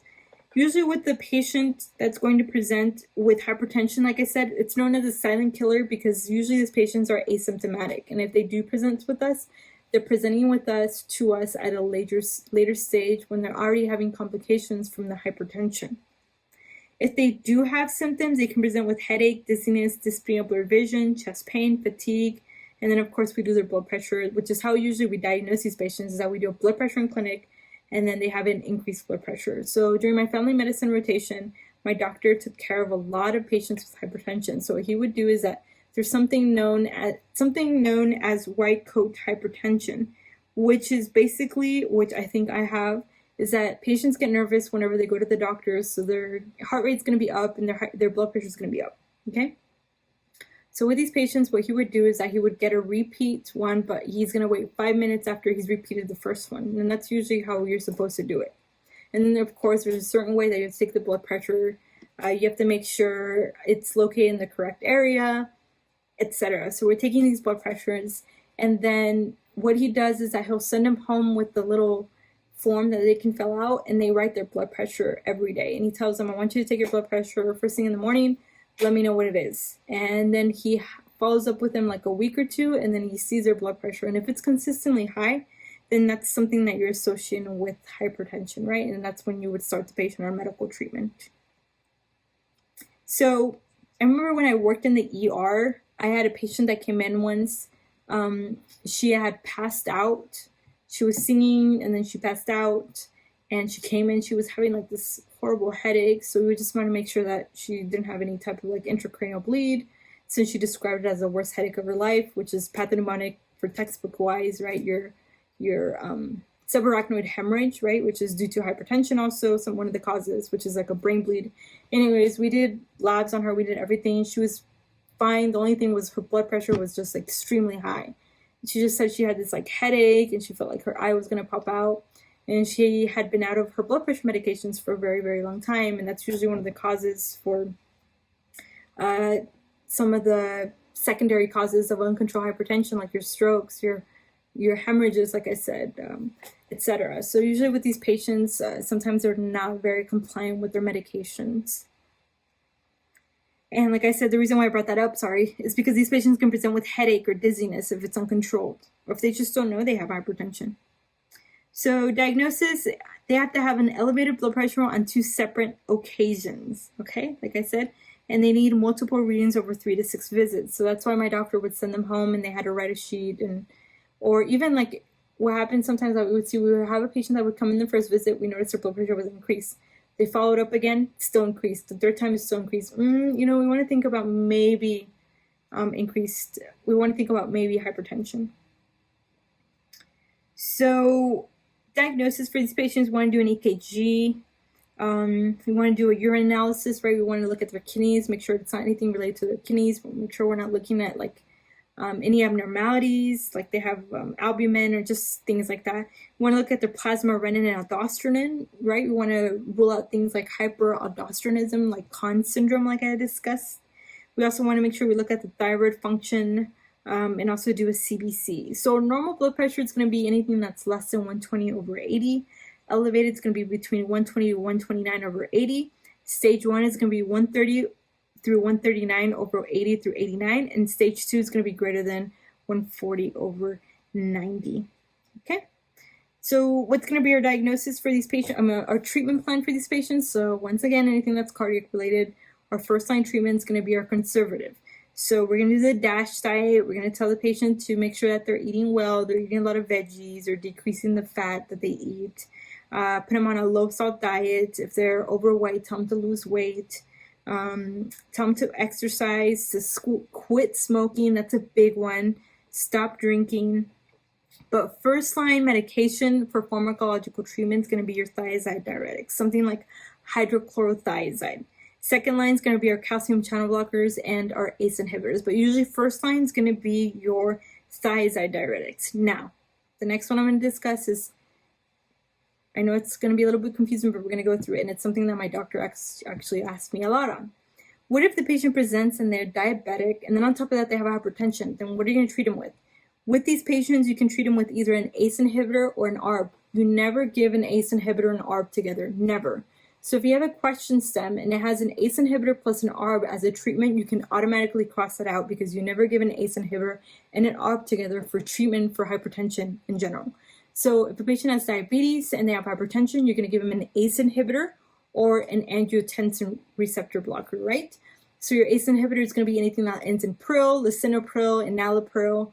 Your ARBs are going to be anything that ends in like sartan, so losartan, for example.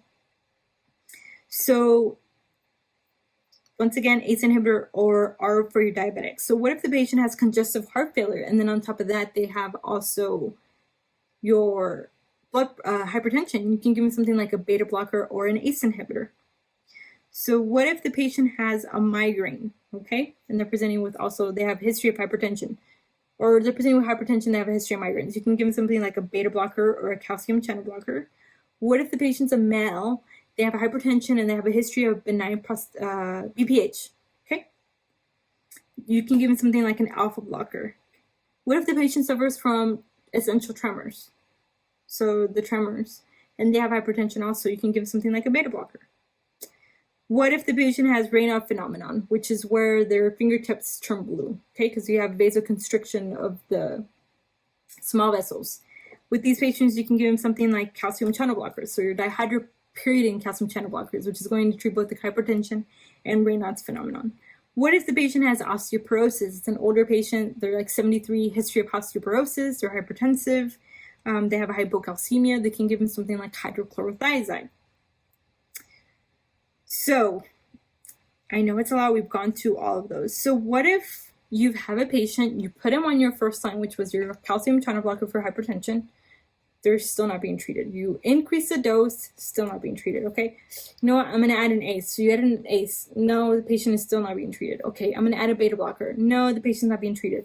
You tried 3 drugs already, what are you gonna do? This is when you refer them. And this is where my nephrologist would get these patients in uncontrolled hypertension that are resistant to multi-drugs, okay? So hypertension is a huge one, make sure that you're familiar. Once again, first line is gonna be your hydrochlorothiazides. If the patient's a diabetic, you're gonna give them an ACE inhibitor or an ARB if they have hypertension as well. We have primary, which is usually idiopathic hypertension. This is the most common type. It's usually idiopathic. The patient has a family history. Sometimes they think it's due to the diet the patient has. So if they have increased salt intake. Secondary, it's going to be due to something that's causing the hypertension. So we talked about coarctation of the aorta earlier. Other common ones are chronic kidney disease, right? Your pheochromocytoma, your Conn syndrome, which is hyperaldosteronism, okay? All right, guys. Hypertensive crisis. This includes hypertensive urgency and hypertensive emergency. Now, one thing I want to say about this is that make sure that you read this, you learn this for textbook medicine, but out there in the world, I've talked to some doctors that they say it doesn't, that hypertensive urgency does not exist, just hypertensive emergency. Just for textbook wise, make sure that you know this, okay? So hypertensive urgency and emergency fall under hypertensive crisis. It's basically a blood pressure that's greater than 180, 120 for these both. What's going to differentiate between both of them is whether they have organ involvement or not. So hypertensive urgency, the patient comes in, you know, I feel perfectly fine, but I went to Walmart and they took my blood pressure and it was greater than 180 over 120. And so they told me to go follow up with my doctor, but I'm perfectly fine. So that's a hypertensive urgency. This is why there's such a huge debate about this, because sometimes even they'll call their insurance, back of the card, they'll look at their Medicare card, Blue Cross Blue Shield card. I'm going to call the 1-800 number. You know what, I took my blood pressure today, it was 180 over 120, I'm considered, what should I do? Go to the emergency room. So these patients go to the ER, and I mean, they're perfectly asymptomatic, they just have an increased blood pressure, okay? They have no symptoms of organ failure. So that's why there's such a huge debate of how these patients should be treated.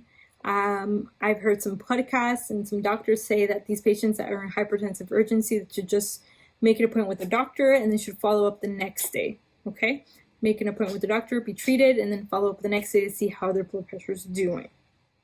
With hypertensive emergency, these patients are going to be presenting with symptoms of end organ damage. So symptoms of end organ damage are symptoms like they'll have papilledema, they'll have blurred vision, they'll have sometimes seizures, stroke, cranial nerve deficits, encephalopathy, heart symptoms like heart failure or aortic dissection, jugular venous dissension.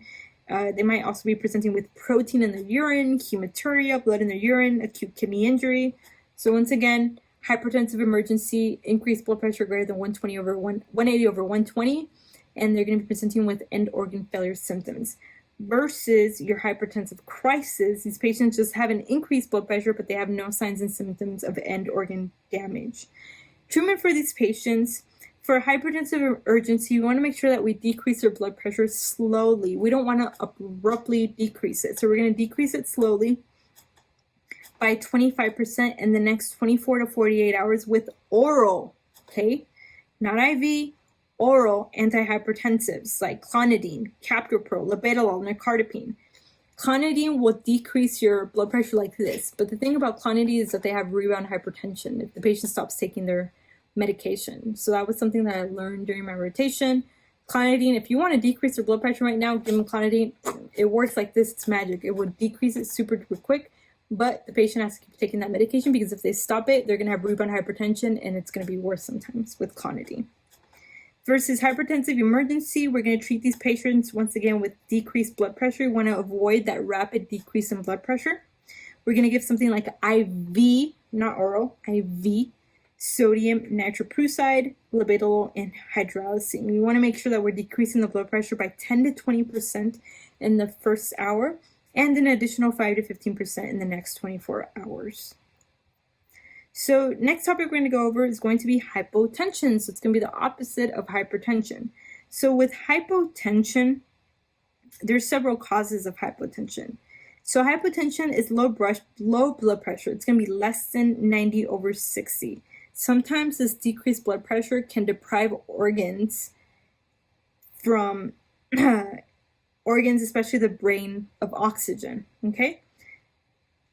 So there's several causes of hypotension. We have our orthostatic, which is a drop in blood pressure when the patient changes from a seating position to a standing position. So that abrupt change causes a decrease in blood pressure. What happens is that there's an inadequate physiological response to postural change. It's very commonly found in patients that are older, if they're frail, sometimes if you're dehydrated, which happens to me a lot. Speaking of, I need to drink a glass of water.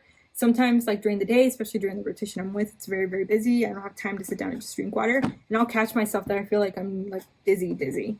So that's some of the causes also of orthostatic hypotension.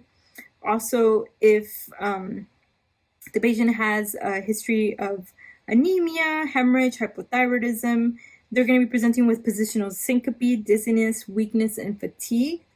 Diagnosis, we want to do orthostatic vital signs. So we're going to take the blood pressure and heart rate when the patient's supine, sitting, and standing. If we see that there's a systolic blood pressure of more than 20 or a diastolic blood pressure more than 10 within the 3 minutes that we've changed them from sitting to standing, then we can diagnose them with orthostatic hypotension. Treatment for this is basically tell them to increase the water that they're taking, sodium supplementation, and then if we need to give them some type of pharmacological treatment, it's going to be fludrocortisone or pyridostigmine.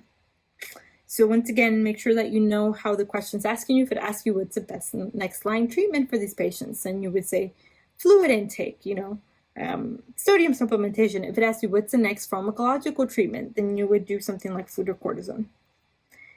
Other causes of hypotension is like your shocks, right? Your cardiogenic shock. So cardiogenic shock is the shock secondary to a dysfunction of the heart and pump failure. So the heart is unable to generate enough oxygen to maintain, or cardiac output to maintain tissue perforation. So there's a problem with the heart, some type of obstruction that's occurring, or the heart is just not working, that it's not sending enough blood to the organs to perfuse them. The most common cause of cardiogenic shock is going to be your heart attacks, your myocardial infarction, which makes sense because you're having ischemia, right? Other causes can be like drug-induced arrhythmias, if they have some type of mechanical defect, like septal defect, blood trauma, ruptured valve. So, signs and symptoms, this patient is going to be presenting with chest pain, dyspnea, palpitations, syncope, altered mental status, hypotension, tachycardia. They'll have cool extremities. Makes sense, right? Because blood is not being perfused to that area. So that's where they're going to be presenting with cool extremity. They'll have decreased urine output. Why? It makes sense once again. Because in any type of shock, what's happening is that you're trying to perfuse the organs that are important, or what the body deems that are important. So your brain, your heart.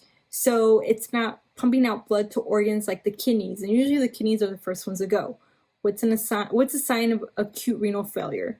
It's usually if the patient is not producing any urine at all. So anuria or oliguria, which is oliguria is decreased urine output, anuria is no urine output whatsoever. So patients with cardiogenic shock can present with decreased urine output.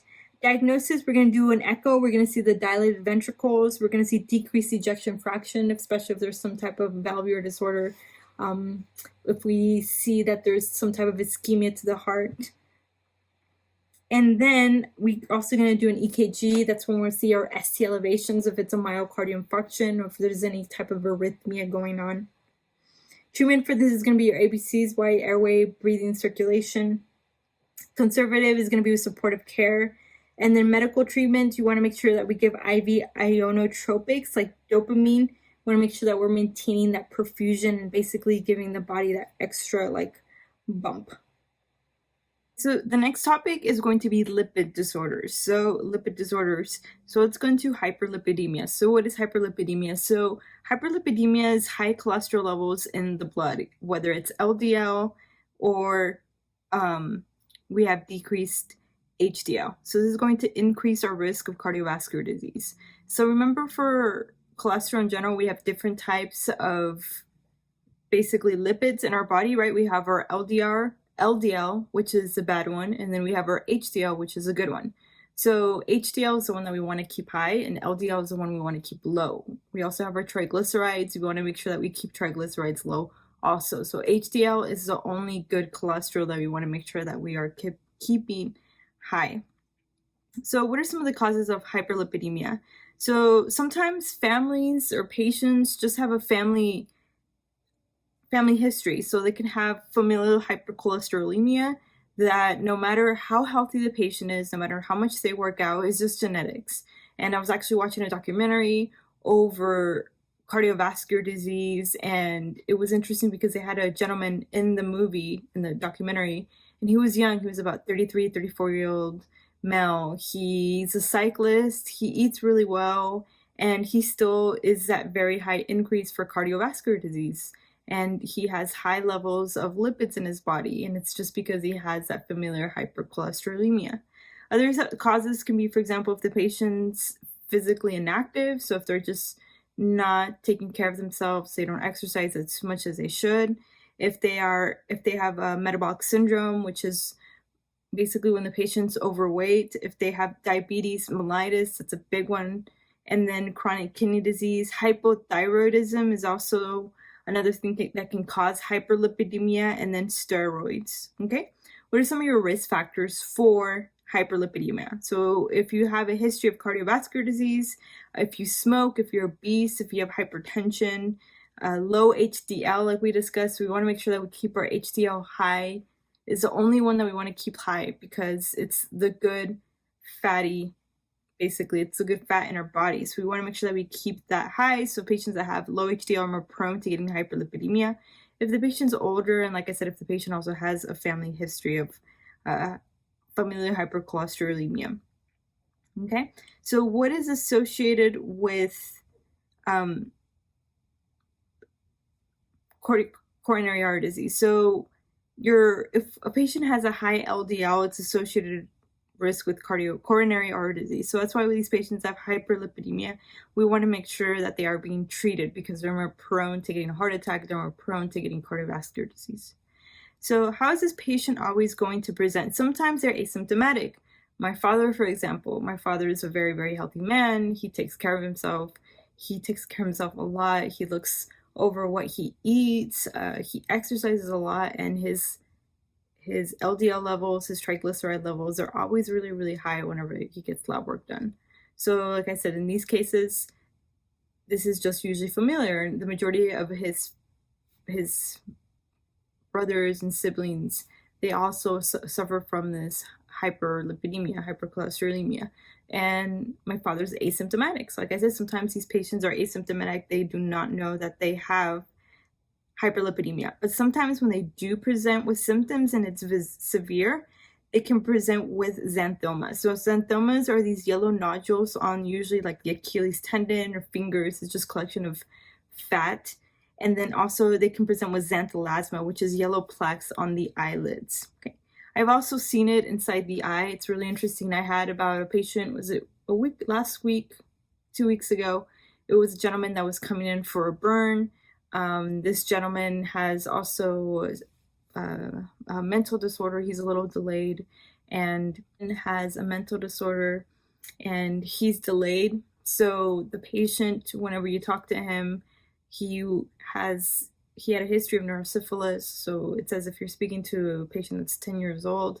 He was 68, doesn't have any Medicare, hasn't been collecting Medicare, is not following up with his doctors or anything like that. So when you went inside his room, you could see in his eyes, you'll usually see like that rim of that the patient has hypercholesteremia. They have increased lipids.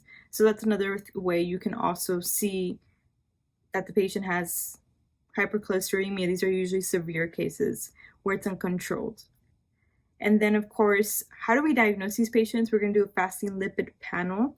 We usually like to screen them at age 20, and we want to make sure that their total, for hyperlipidemia, their total is usually going to be greater than 200.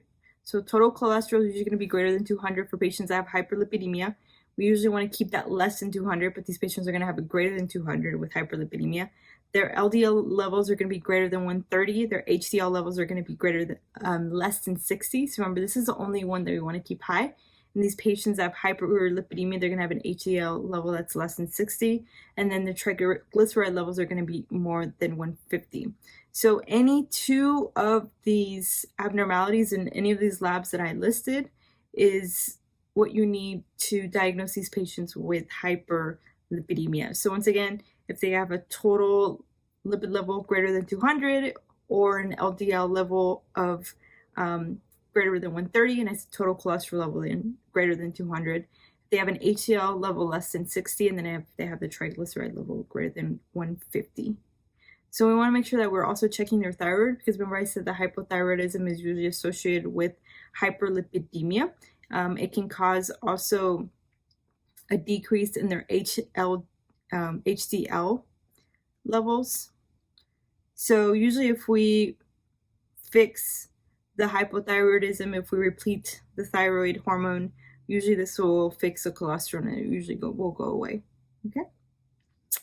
So what happens with these patients with hypothyroidism is that they basically have their metabolism is not working, so they're not able to clear out the lipids as a normal person does. So that's why whenever you give their hormone, they'll be able to clear it out, and the thyroid hormone, and usually we can treat the hyperlipidemia.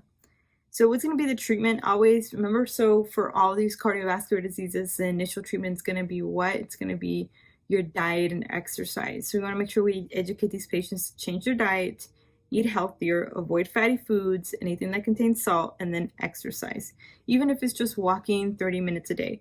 During my family rotation, my doctor did this a lot with his patients, which was something I admired a lot, because not a lot of doctors will do that. He will sit with him and he'll tell them if they're diabetic, if they have hypertension, if they have, for example, high cholesterol, like in this case, and he would sit down with them and say, hey, you know what, this is what you have. I need you to do this.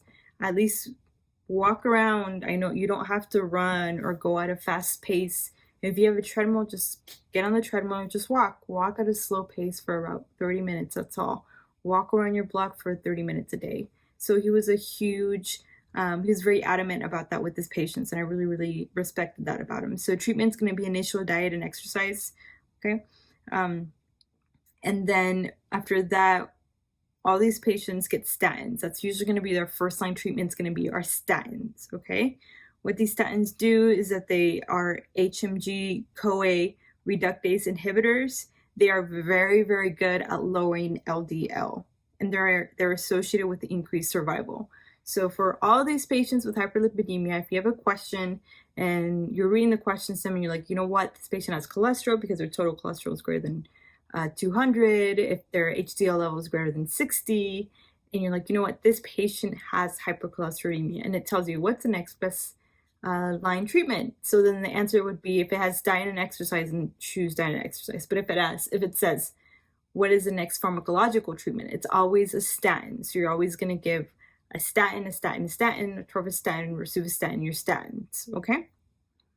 And statins, like I said, they're very good at lowering LDL. Well, another thing that you need to know about statins is that they can cause hepatotoxicity, so we want to make sure that we're checking their liver function test. Another thing that they're associated is with muscle pain, myopathies. So that's another thing that's very, very highly tested, okay, with our statins. Other treatments that you can give these patients are like bile acid sequestrants, like your cholestyramine, cholestyramine. How I memorize bile acid sequestrants is that they always start with the word chol, okay, like literally like a coal.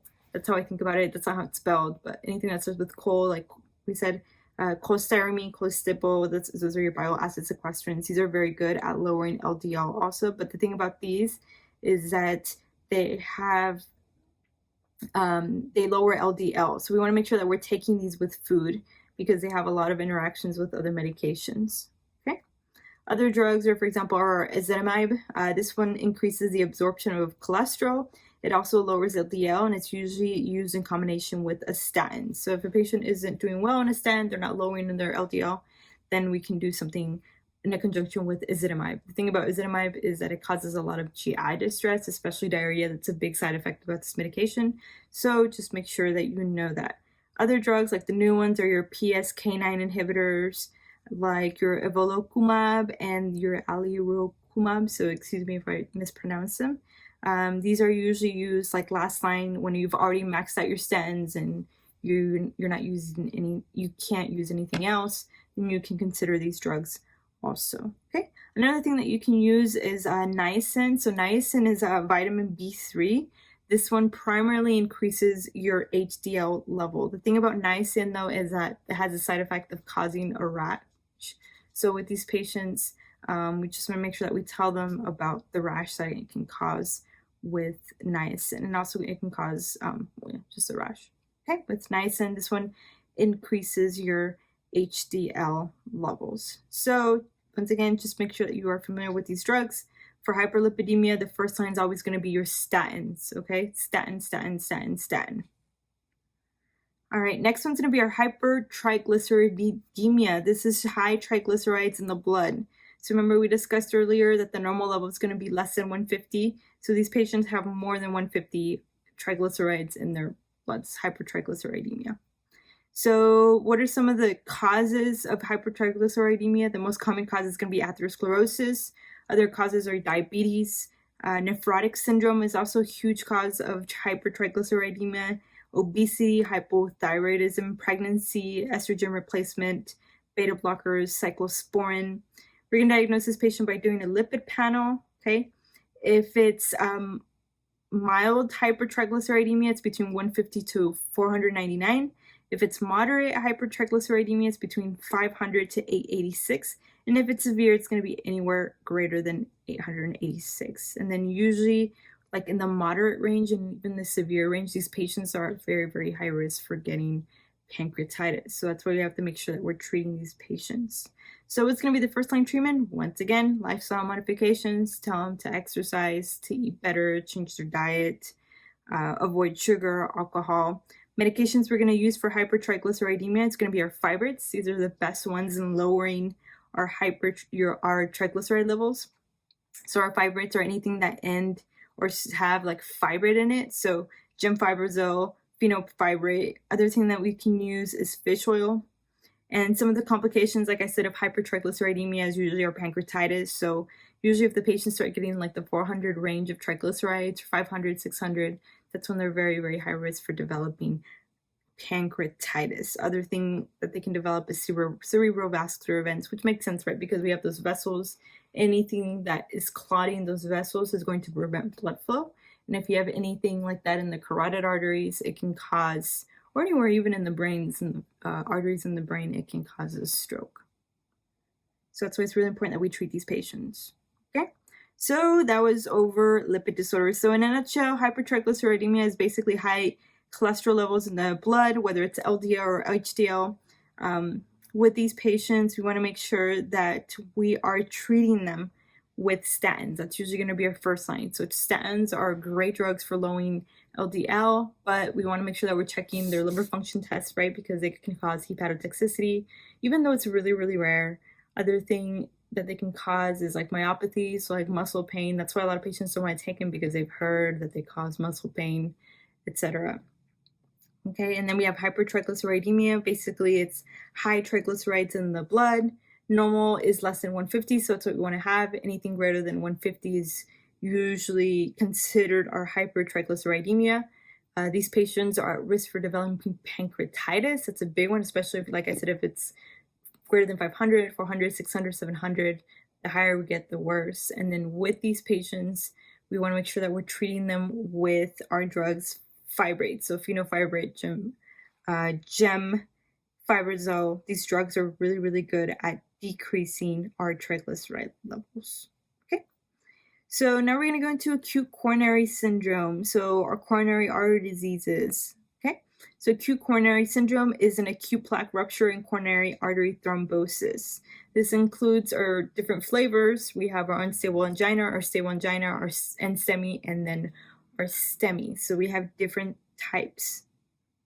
So I'll be discussing each one. So what's the most common cause of acute coronary syndrome? The most common cause is going to be atherosclerosis. Like we discussed, it's going to be that buildup of plaque in the vessels that's decreasing blood flow to the heart. Risk factors is if the patient is diabetic. So remember we discussed that the number one cause of death in patients with diabetes is what is usually like a myocardial infarction. So diabetes, if the patient is a male, males tend to have higher risks of developing coronary artery disease. Also, patients that have hypertension, the older the patient is, the more likely also they're prone to getting coronary artery disease. And then we have the patient has dyslipidemias, like we discussed, any of our hypertriglyceridemias, hypercholesterolemias. If they have a family history of it also, if the patient smokes, that's a big one, and if the patient is obese. So let's go into each one. Let's start with our unstable angina. So we'll start with our unstable angina. So what happens, real quick, so we have unstable, we have our NSTEMI and STEMI, right? So with our unstable angina, we have basically a subtotal occlusion of the vessel. So we don't have 100% occlusion of the vessel, we just have about 90% occlusion of the blood vessel. So blood is still getting through the blood vessel, okay? But not enough blood is getting through the blood vessel. So this is why these patients are having these symptoms.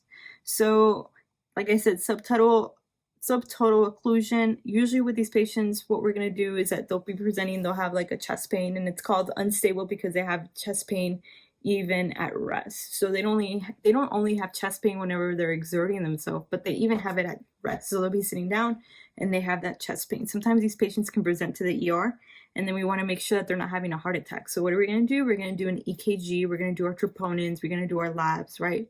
To rule out that the patient is having a STEMI, which is an ST myocardial infarction, which is our true heart attack. So with these patients, they're going to come in, they're going to be presenting with chest pain. I have chest pain at home. I have chest pain whenever I exert myself. That's why it's called unstable angina. So we're going to do an EKG on these patients. On the EKG, we're going to see ST depression, not ST elevations. We're going to see ST depressions. Also, we're going to do troponin level. So we're going to say, we're going to do a troponin level on these patients. We're going to do our CK&B, and then our troponin levels are going to be negative. So all our cardiac enzymes are going to be negative. Okay, so basically it's telling us that there's no myocardial cellular necrosis. This is for unstable angina. So once we do that, we're like, oh, you know what? It's not a heart attack. But still, this patient's very prone to getting a heart attack. Why? Because they have about 90% of their blood vessel occluded.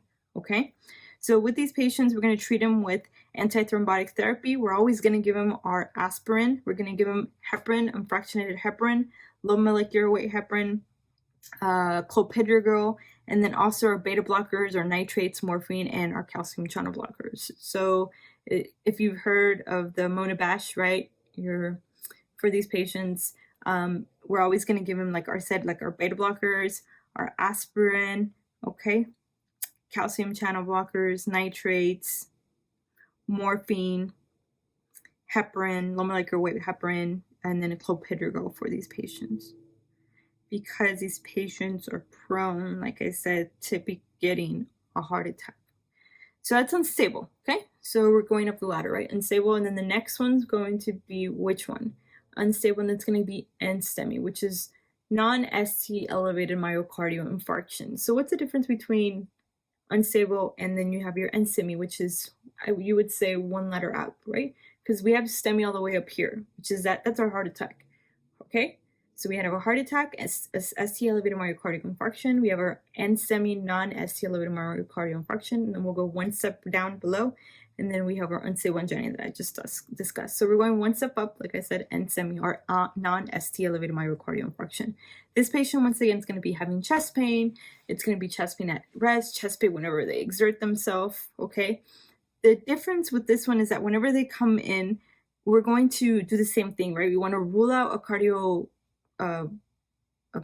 infarction, right? They're having a heart attack. So the patient's coming in and they're presenting with these chest pains. It's an older male, and we're like, you know what, we want to rule it out. So what we're going to do? We're going to do an EKG. Okay, so we do the EKG, and then we see that the patient has also non-ST elevated elevations on the EKG. We're like, okay, we can rule out a STEMI, but I want to also ensure this. And I'm going to do some labs once again. So I'm going to do my cardiac enzymes. I'm going to do my troponin levels, my myoglobin, my CKMB. So you do that, and then you see that for these patients, basically they're going to have what? They're going to have positive cardiac enzymes, okay? So they're going to have positive cardiac enzymes versus our unstable angina. Everything was negative, right? Unstable angina, they had that chest pain. They presented similar to a heart attack, but their cardiac enzymes were negative, and then their EKG was also negative, okay? But for our NSTEMI, that's why it's called NSTEMI, non-ST elevated myocardial infarction, their EKG was negative. So they had non-ST elevated, because they're not elevated, they had ST depressions, but we did our troponin levels, we did our cardiac enzymes, is our myoglobin, etc. These were positive, okay? So what does this tell us that they're positive? It tells us that there is some type of cell death or necrosis present, okay? Usually this is known as subendocardial, okay? Because it hasn't gone, the necrosis has not gone through the entire muscle wall. It's just, you would say, subendocardial, okay? But once again, these patients are prone to getting a heart attack. How do you treat an NSTEMI? You're going to treat them similar to our unstable angina. We're going to give them antithrombotic therapy like our aspirin, fractionated heparin, low molecular weight heparin, clopidogrel. We can also give them beta blockers, nitrates, morphine, calcium channel blockers. So our mnemonic, Monabash, morphine, oxygen, nitrates, aspirin, that's the Mona. Okay, Bash, beta blockers. A is going to be usually your ACE inhibitors. And then your S is statins, and then H is going to be heparin. So it's usually the regimen that we put these patients on for our NSTEMIs and unstable angina. So then we're going one step more, which is a really, really bad one. That's a heart attack, right? That's a ST elevated myocardial infarction. So just by reading it, ST elevated myocardial infarction, that tells you, you know what, this patient is having a heart attack, right? Because they're having an ST elevation on the EKG. So with a STEMI, they basically have total occlusion. So remember we said that with an NSTEMI and then an unstable angina, they have about 90% occlusion, we would say, kind of the vessel. Well, with a STEMI, they're going to have the entire vessel occluded. So these patients have heart attack, okay? They're having a heart attack. So they're presenting with chest pain at rest or at home, and then all of a sudden the chest pain started. This is going to be total occlusion. The EKG, you're going to do an EKG, but this one's going to show you ST elevations versus the other ones we saw ST depressions. This one's going to be ST elevations. How I look at it, it looks like a tombstone when you're looking at the EKG. And then you're going to do your cardiac enzymes, right? We're going to do our troponins. We're going to do our myoglobin. And these are going to be positive. So this is going to tell us that their patient has cell death and necrosis present. And this is going to be what type of injury to the heart? It's going to be transmural. It's going to be full thickness. Okay? How are we going to treat these patients? Same thing. We're going to give them a sublingual nitrate, right? Because that nitrate causes that vasodilation. Okay, we're going to give them oxygen. We're going to give them morphine, not all the time. That's part of the mnemonic. We're going to give them aspirin, also baby aspirin, 325 milligrams. Beta blockers, also ACE inhibitors, usually when they go home, your statins, and then also your heparin. Okay, So that was acute coronary syndrome. Make sure you're familiar with the differences. Like, remember we discussed, right, the different levels. We have unstable angina, okay? They have chest pain at rest and whenever they exert themselves, but you do an EKG and EKG is going to be negative. It's going to show you ST depressions. You're going to do your troponin levels, your myoglobin levels, your cardiac enzyme. These are going to be negative, okay? But these patients have about 90% occlusion of the vessels. So we want to make sure that these patients are getting treated, okay? Because they're prone to getting a heart attack. So we go one step up. This is going to be NSTEMI, non-ST elevated myocardial infarction, okay? Patient is also going to be presenting with a chest pain, right? It feels like I have an elephant sitting on my chest, shortness of breath, etc. Chest pain for NSTEMI. We're going to do an EKG. What are we going to see? We're going to see that ST depression, right? Because it's non-ST elevated. It's not ST elevated myocardial infarction. So that's the EKG when I'm talking about that. We do an EKG, it's negative, but we do our labs, like our troponin levels, our cardiac enzyme, and these are going to be positive.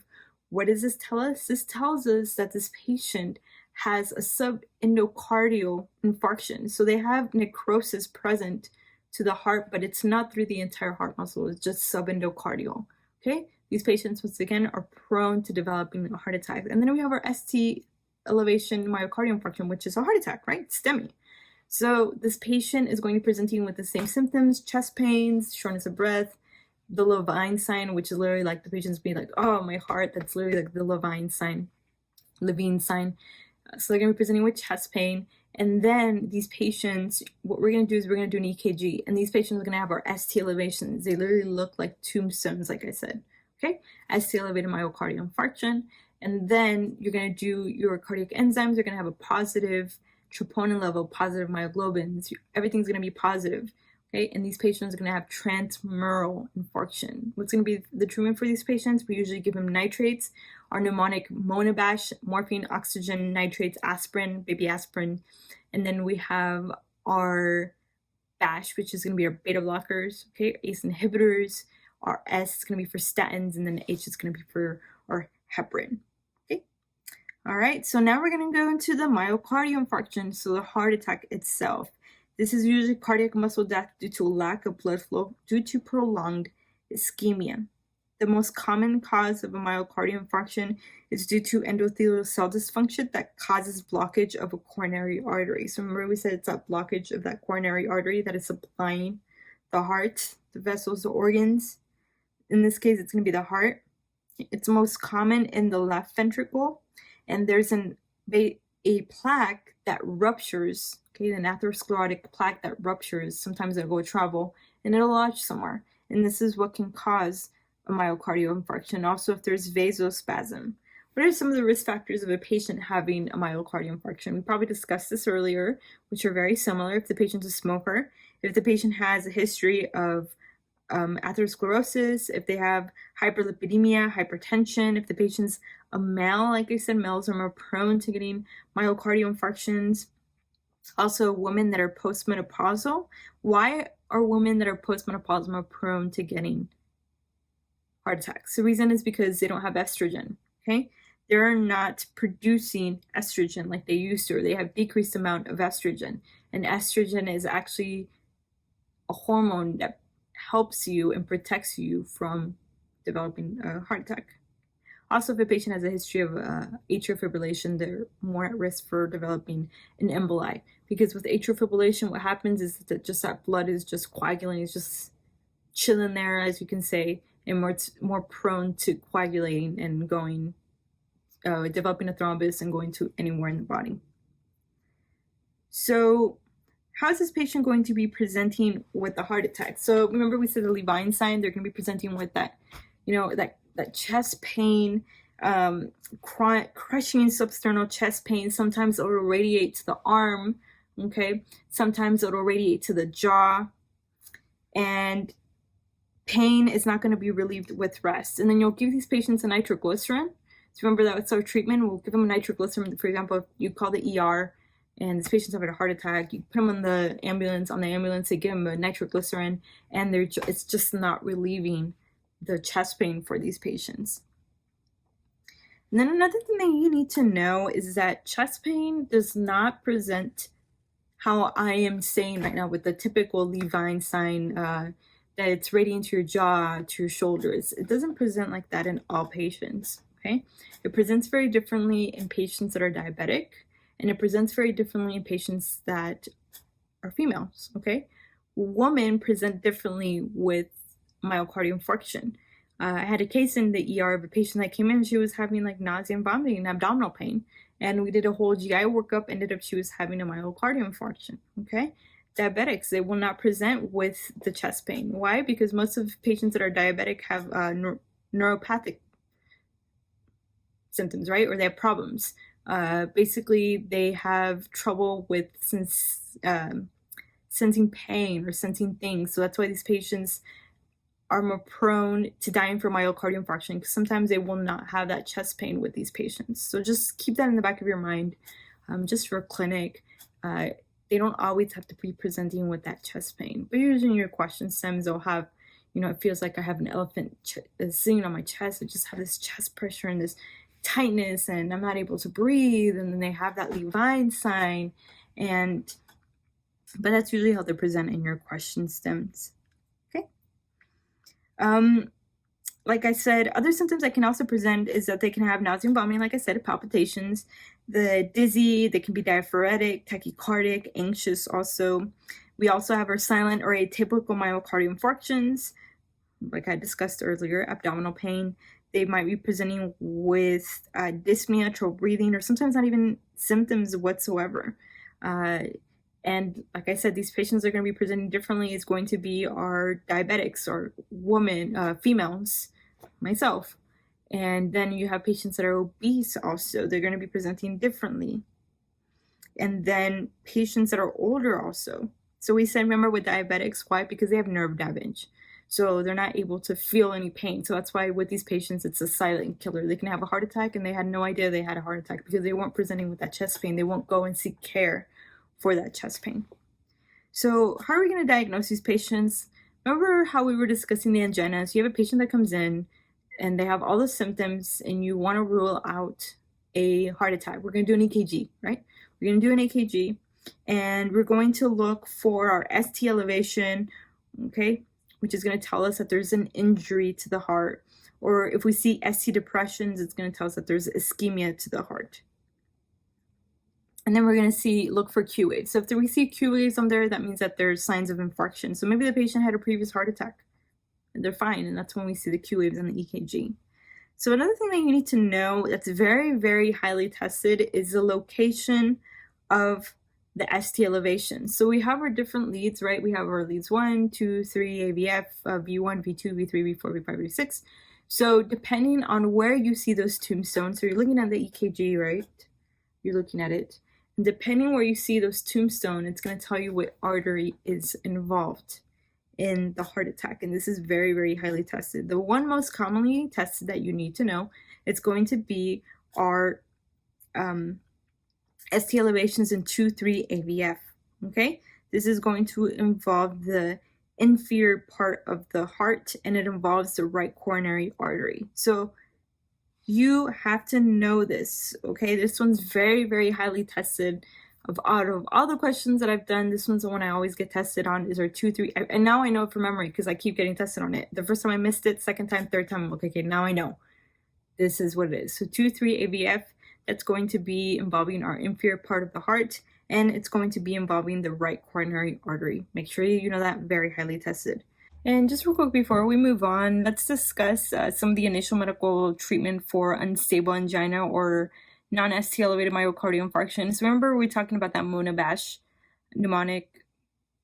So we have oxygen, right? We have our morphine, oxygen, nitrates, aspirin, beta blockers, ACE inhibitors, S is for statins, and then H is going to be for heparin. So for morphine, usually with morphine, we try to avoid it because it has a lot of side effects. Usually we only use this if the patient is in severe pain. As for oxygen, usually we use oxygen if the patient is stating at about less than 90% for their oxygen saturation, or if we see that the patient is in a lot of respiratory distress, we will usually use supplemental oxygen for these patients. And then nitroglycerin, we always start with nitroglycerin. It's going to be sublingual nitroglycerin. Remember we said that will cause that vasodilation. This is going to be usually intravenous for persistent pain. And remember, we avoid these in patients that have right ventricular infarct, or if the patient has a history of severe aortic stenosis for these patients. And also with nitroglycerin, it's contraindicated in any patient that has taken any type of phosphodiesterase inhibitor, for example. So sildenafil. So what's sildenafil? That's the one that's Viagra, right? So if a patient has taken Viagra in the last 24 hours, we want to make sure that we avoid nitroglycerin. Okay, and then we have our aspirin, our antiplatelets. This is going to be aspirin for all the patients. We usually give it for every single patient unless they have some type of contraindication, like they had a brain bleed or anything like that. Okay, and then so that's monobash, and then B is going to be for beta blockers. This is really helpful in patients that have acute MIs. And then the second A is going to be our ACE inhibitors. S is going to be our statins. This is usually used in all patients that have acute coronary syndrome. Usually we tend to start with high statin doses, okay, for statins. And then H is going to be our heparin, unfractionated heparin or low molecular weight heparin. All right, guys, so the next topic is going to be over aortic aneurysm. So aortic aneurysm is an abnormal dilation in the aorta. Usually there's larger than normal size in the aorta, and what happens is that there's a permanent dilation of the aorta. There's a weakness in the vessel wall, so there's going to be increased diameter of the aorta. What you need to know is that you can get this in any area of the aorta. So you have your abdominal aorta, right? And then we have our thoracic one. So 60% of these aortic aneurysms are going to be in the abdominal area, and then 40% are going to be in the thoracic area. Some of the causes of an aortic aneurysm, it's going to be arteriosclerosis, chronic hypertension, smoking. What you need to know for your boards, though, is going to be arteriosclerosis and smoking. Also, if the patient has a history of COPD, it's more commonly found also in males and female, and then also in older individuals, especially if they're older than 60, or if they have some type of genetic abnormality that makes them more prone to getting this abnormal dilation of the vessel wall. Also, if the individual is Caucasian. But what you need to know for aortic aneurysm, it's very commonly found in individuals that have arteriosclerosis or a history of smoking. Very, very highly tested, okay? So how is this patient going to present? So if it's located in the abdominal area, they're going to be presenting with a pulsatile mass in the abdomen, okay? It's going to be tender to palpation. They might be presenting with vague abdominal pain that radiates to the back. And the most common, like we said, remember, it's going to be located below the renal arteries and above the common iliac arteries for your aortic aneurysm. Now, this is going to be if the patient has an abdominal aortic aneurysm. So if they have a thoracic aortic aneurysm, they're going to be presenting with usually no symptoms. If they do, they're going to be presenting with severe chest pain. Sometimes the chest pain is going to go to the back.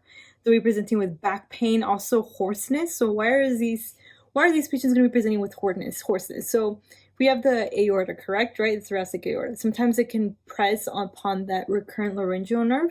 And if it does, that's why these patients are going to be presenting with hoarseness. How are we going to diagnose these patients? Usually the first thing that we're going to do is going to be an ultrasound, but our definitive test is going to be a CT scan.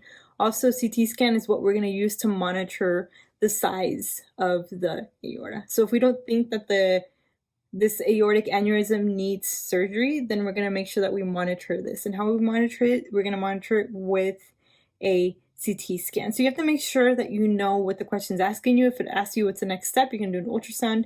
If it tells you what's the definitive diagnostic test or the test that you use for monitoring, then it would be your CTs. Okay? So according to the USPSTF, so the US Preventative Task Force, correct me if I'm wrong, but very, very, very highly tested, I've had so many questions on this, is that you screen patients that are greater than 65, especially if they're men, who have ever smoked. So you do ultrasound screening with patients that are men that are greater than 65 who have ever smoked, okay? I have questions where you have an older male, they're like 67, and you're reading the question, and it tells you that the patient's up to their vaccinations, up to date with their vaccinations, and then it asks you what screening is indicative in this patient, and it says that they've been a smoker, they're a man, and they've been smoking for more than 30 years, for example. Then you want to do an ultrasound for these patients, screen them for an aortic aneurysm. Okay, what's going to be the treatment? So it depends on the size, like we discussed. If it's less than 3 centimeters, then we're not going to treat it. We're just going to observe it. Okay. If it's 3 to 4 centimeters, then we're going to do an ultrasound every 2 to 3 years.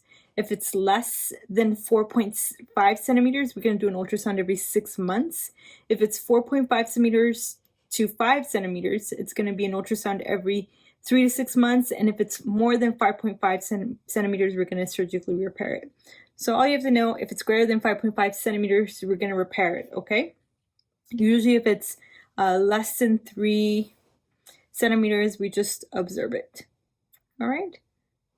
So another way that they can ask you this question that I've had it is that you have a patient and you're observing it, and then it went from like a 3 to like a 4.5 the next year. Then in these cases, then you can go and take him to surgery, because that's a huge, I mean, it's increased a lot in diameter. So if you don't send him to surgery and you observe him and you tell him to follow up in like 6 months, who knows, this patient can have a rupture, right? An aortic dissection. So it's another way they can ask it. Okay. So that is going to be for aortic aneurysm. What you need to know that they could present in the abdominal, in the thoracic area. The abdominal area is going to be the most common area. Where is it going to be located in the abdominal area? It's going to be located below the renal arteries and above the common iliac arteries. This is very, very highly tested. Some of the causes or etiologies that predispose the patient to an aortic aneurysm, the big one's going to be smoking and also arteriosclerosis, okay? Diagnosis patient, the first test we're going to do is an ultrasound. Definitive is going to be with the CT scan. Some books will say that you can monitor with the CT scan, but just make sure that you know that for the USPSTF, US ultrasound screening is done in men greater than 65 who have ever smoked or have, for example, a large, like a 30-year pack history of smoking. You're going to do an ultrasound to look for these aortic aneurysms, okay? If it's less than 3 centimeters, usually there's no treatment required. If it's between 3 to 4 centimeters, we'll do the ultrasound. If it's greater than 5.5 centimeters, then that's when we do surgery. So next one's going to be aortic dissection. So this is when the aortic aneurysm has become so large that it just ruptures. So aortic dissection is going to be a rupture of the vessel wall. This is going to be an emergency because the patient is bleeding out. They're having an internal bleed. It's very fatal if there's no treatment for these patients. And like we discussed earlier, this is why we surgically repair these, because usually they're greater than 5 centimeters for the diameter. And once again, what are some of the causes that can cause an aortic dissection? So like we discussed, smoking is a big one, arteriosclerosis, and then for this one, it's going to be chronic hypertension, which makes sense, right? If you think about it, if you're having hypertension, you're having increased blood pressure, how I think about it is that if you have a hose, and that's how I explain it to my patients, you have a hose, and then if you turn up the pressure on the water hose, you have water that's going faster and it's going with a lot more pressure, right? I mean, it's fine if you go and you water your plants just, for a few minutes. But if you leave that hose going with high pressure with all that water over time, right, you would say what surrounds a hose, right, the elastic thing that surrounds a hose, it's going to get larger and larger and it's going to rupture, right? If you leave it on for a while, or if you're using it over and over again, it's going to rupture, especially if it has increased rupture. Increased pressure. So that's how your vessel walls are, and that's how I describe this to my patients when I am teaching them about hypertension, and this is why they need to get their hypertension under control, okay? Because if they don't, they can get things like aortic dissection. So other causes can be smoking, like we said, if the patient has a history of COPD, they're male, if they're Caucasian, if they're older than 60, if they have some type of genetic disorder that makes them more prone to like tissue abnormalities. So how is this patient going to present? They're going to be presenting with severe, so it's going to be severe, acute abdominal or chest pain that's radiating to the back. They'll have a pulsatile mass, and they'll be hypotensive. They'll have tachycardia, syncope, and usually they'll describe the pain on the vignette on your questions like a ripping, like tearing pain. Usually when I read that, I think about aortic dissection, especially if it's an older male and they have a history of smoking and this patient's presenting with like this ripping, tearing chest pain. I'm like, okay, that's going to be an aortic dissection. Usually the triad's going to be your pain, pulsatile mass, and your hypotension. So there's different types. You have your Stanford type A and your Stanford type B. Stanford type A is usually in the ascending aorta. This is going to be an emergency. Versus your Stanford type B is going to be the descending aorta, okay? So Stanford type A is going to be the ascending, Stanford type B is going to be in the descending part of the aorta. How are you going to diagnose this? First test we can do is an ultrasound, but once again, the definitive test is going to be a CT scan. With the CT scan, we're going to see the true lumen and false lumen with intimal flap. We can also do chest x-ray, and it's going to show us a widened mediastinum. How do we treat these patients? So first off, we want to control their blood pressure, right? So we'll give them something like an IV beta blocker. We can give them nitroprusside, something for their pain control. But of course, the definitive treatment is going to be by a vascular surgeon, especially if it's your Stanford type A, because these are all a surgical emergency. So it's going to be for your aortic dissection. Like we said, it's going to be an older man. They're going to be presenting with this ripping, tearing pain. They're going to be extremely hypertensive, very commonly found in patients that have uncontrolled hypertension or chronic hypertension. If they're smokers, they have arteriosclerosis. Okay. All right, guys. So next one's going to be peripheral arterial disease, PAD. This is a narrowing of outer blood vessels that supply the legs, arms, and other peripheral organs. More commonly found in older patients, specifically males, specifically individuals that smoke.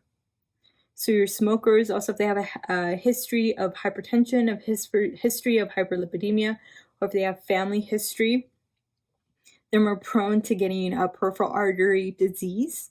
Also, if they have renal disease, diabetics, and usually the most common artery that is involved is going to be your popliteal artery. Okay. So some of the symptoms that the patient is going to be presenting with, which is like usually pathognomonic for your peripheral arterial disease, is going to be claudication. What is claudication? Claudication is whenever the patient's walking and they have a lot of pain. So that's going to be peripheral arterial disease. So they have pain whenever they walk, but the pain is relieved when they rest. Usually, if the patient does have resting pain, that's because it's severely advanced. So the peripheral artery disease has very advanced, then the patient is going to be presenting with resting pain. Okay. Also, they'll be presenting with non-healing ulcers. You'll do your, during the didactic year of PA school, they teach you how to do the physical exam and how to feel the pulses. So with these patients with peripheral arterial disease, you'll see that they're going to have decreased pulses, are going to have decreased capillary refill, hair loss also. They're going to have shiny skin. They're going to have thick nails, cool skin, and usually no edema with these patients. Also very commonly found in these patients that they're going to have a lateral malleolus ulcer. Make sure that you know this because it's very highly testable, and this is how I differentiated between peripheral artery disease and then your other venous insufficiency. Okay. I memorized it is that venous has an E. So venous insufficiency, you're going to have an ulcer at the medial malleolus. So venous is an E, medial has an E. So venous, medial, that's how I memorized it, okay? Versus peripheral artery disease, which is the one that we're discussing. With peripheral artery disease, you're going to have a ulcer at the lateral malleolus. And like we said, with these patients, since they have a narrowing of their blood vessels, which is very commonly found in patients that have like increased, if they have hyperlipidemia. So think about these vessels that are going to your legs. So if you have fat that's getting stuck there, blood won't be able to go to those vessels, right? So this is why these patients are having claudication whenever they walk. This is why whenever you feel their pulses, like your dorsalis pedis pulse on their foot, they have decreased pulses because blood isn't able to get to that area. This is why these patients are more prone to getting these ulcers. And this is why with these patients, you're going to see that they have this shiny like skin. They're going to have hair loss, right? Because that area is not getting perfused. That's how I think about it. And usually with these patients also, if it's very severe, it can be gangrenous, okay? You can get basically lose your tissue, lose your feet even, because like we discussed, you have those vessels that are going down, your arteries are going down, they're supplying blood to your limb. And if you're having some type of atherosclerosis or something that's clogging those arteries, and you're going to have decreased blood flow going to that limb, right? So what happens if you start getting decreased blood flow? Well, that limb is not going to get any blood flow, and it can become necrotic, okay? That's basically what peripheral artery disease is. And then usually diagnosis, what we're going to do is that we're always going to do an ABI. That's going to be our first test, which is our arteriobrachial index. Make sure that you memorize what is normal and what is abnormal. Anything that's less than 0.90 is abnormal, and it's considered peripheral artery disease. So that's a number that I memorized. Anything less than 0.9 is going to be peripheral artery disease. Okay? And then something else I've been tested on is how do you get the ankle ABI, so the ankle brachial index. So what you're going to do is you're going to do a blood pressure, just how it sounds. You're going to do a blood pressure in the ankle and the arm and then divide it, okay? Very highly tested, so just make sure you know that. The gold standard, though, for diagnosing peripheral artery disease is going to be an arteriography, okay? You can also do an ultrasound or a Doppler, but the gold standard is going to be arteriography, but you're going to start with an ABI. Remember, we said anything less than 0.9 is going to be diagnostic for peripheral artery disease. Anything less than 0.4 is usually something that's very, very severe. So how are we going to treat these patients? Basically, we're going to treat them with platelet inhibitors, so something like aspirin, your clopidogrel, which is also known as your Plavix. If it's severe, then we might do something like revascularization. So we'll go in there and we do bypass grafts. If it's gangrenous, then we're going to have to go in there and amputate it. So I'm currently doing my rotation in a burn center, and I love that rotation. It's amazing.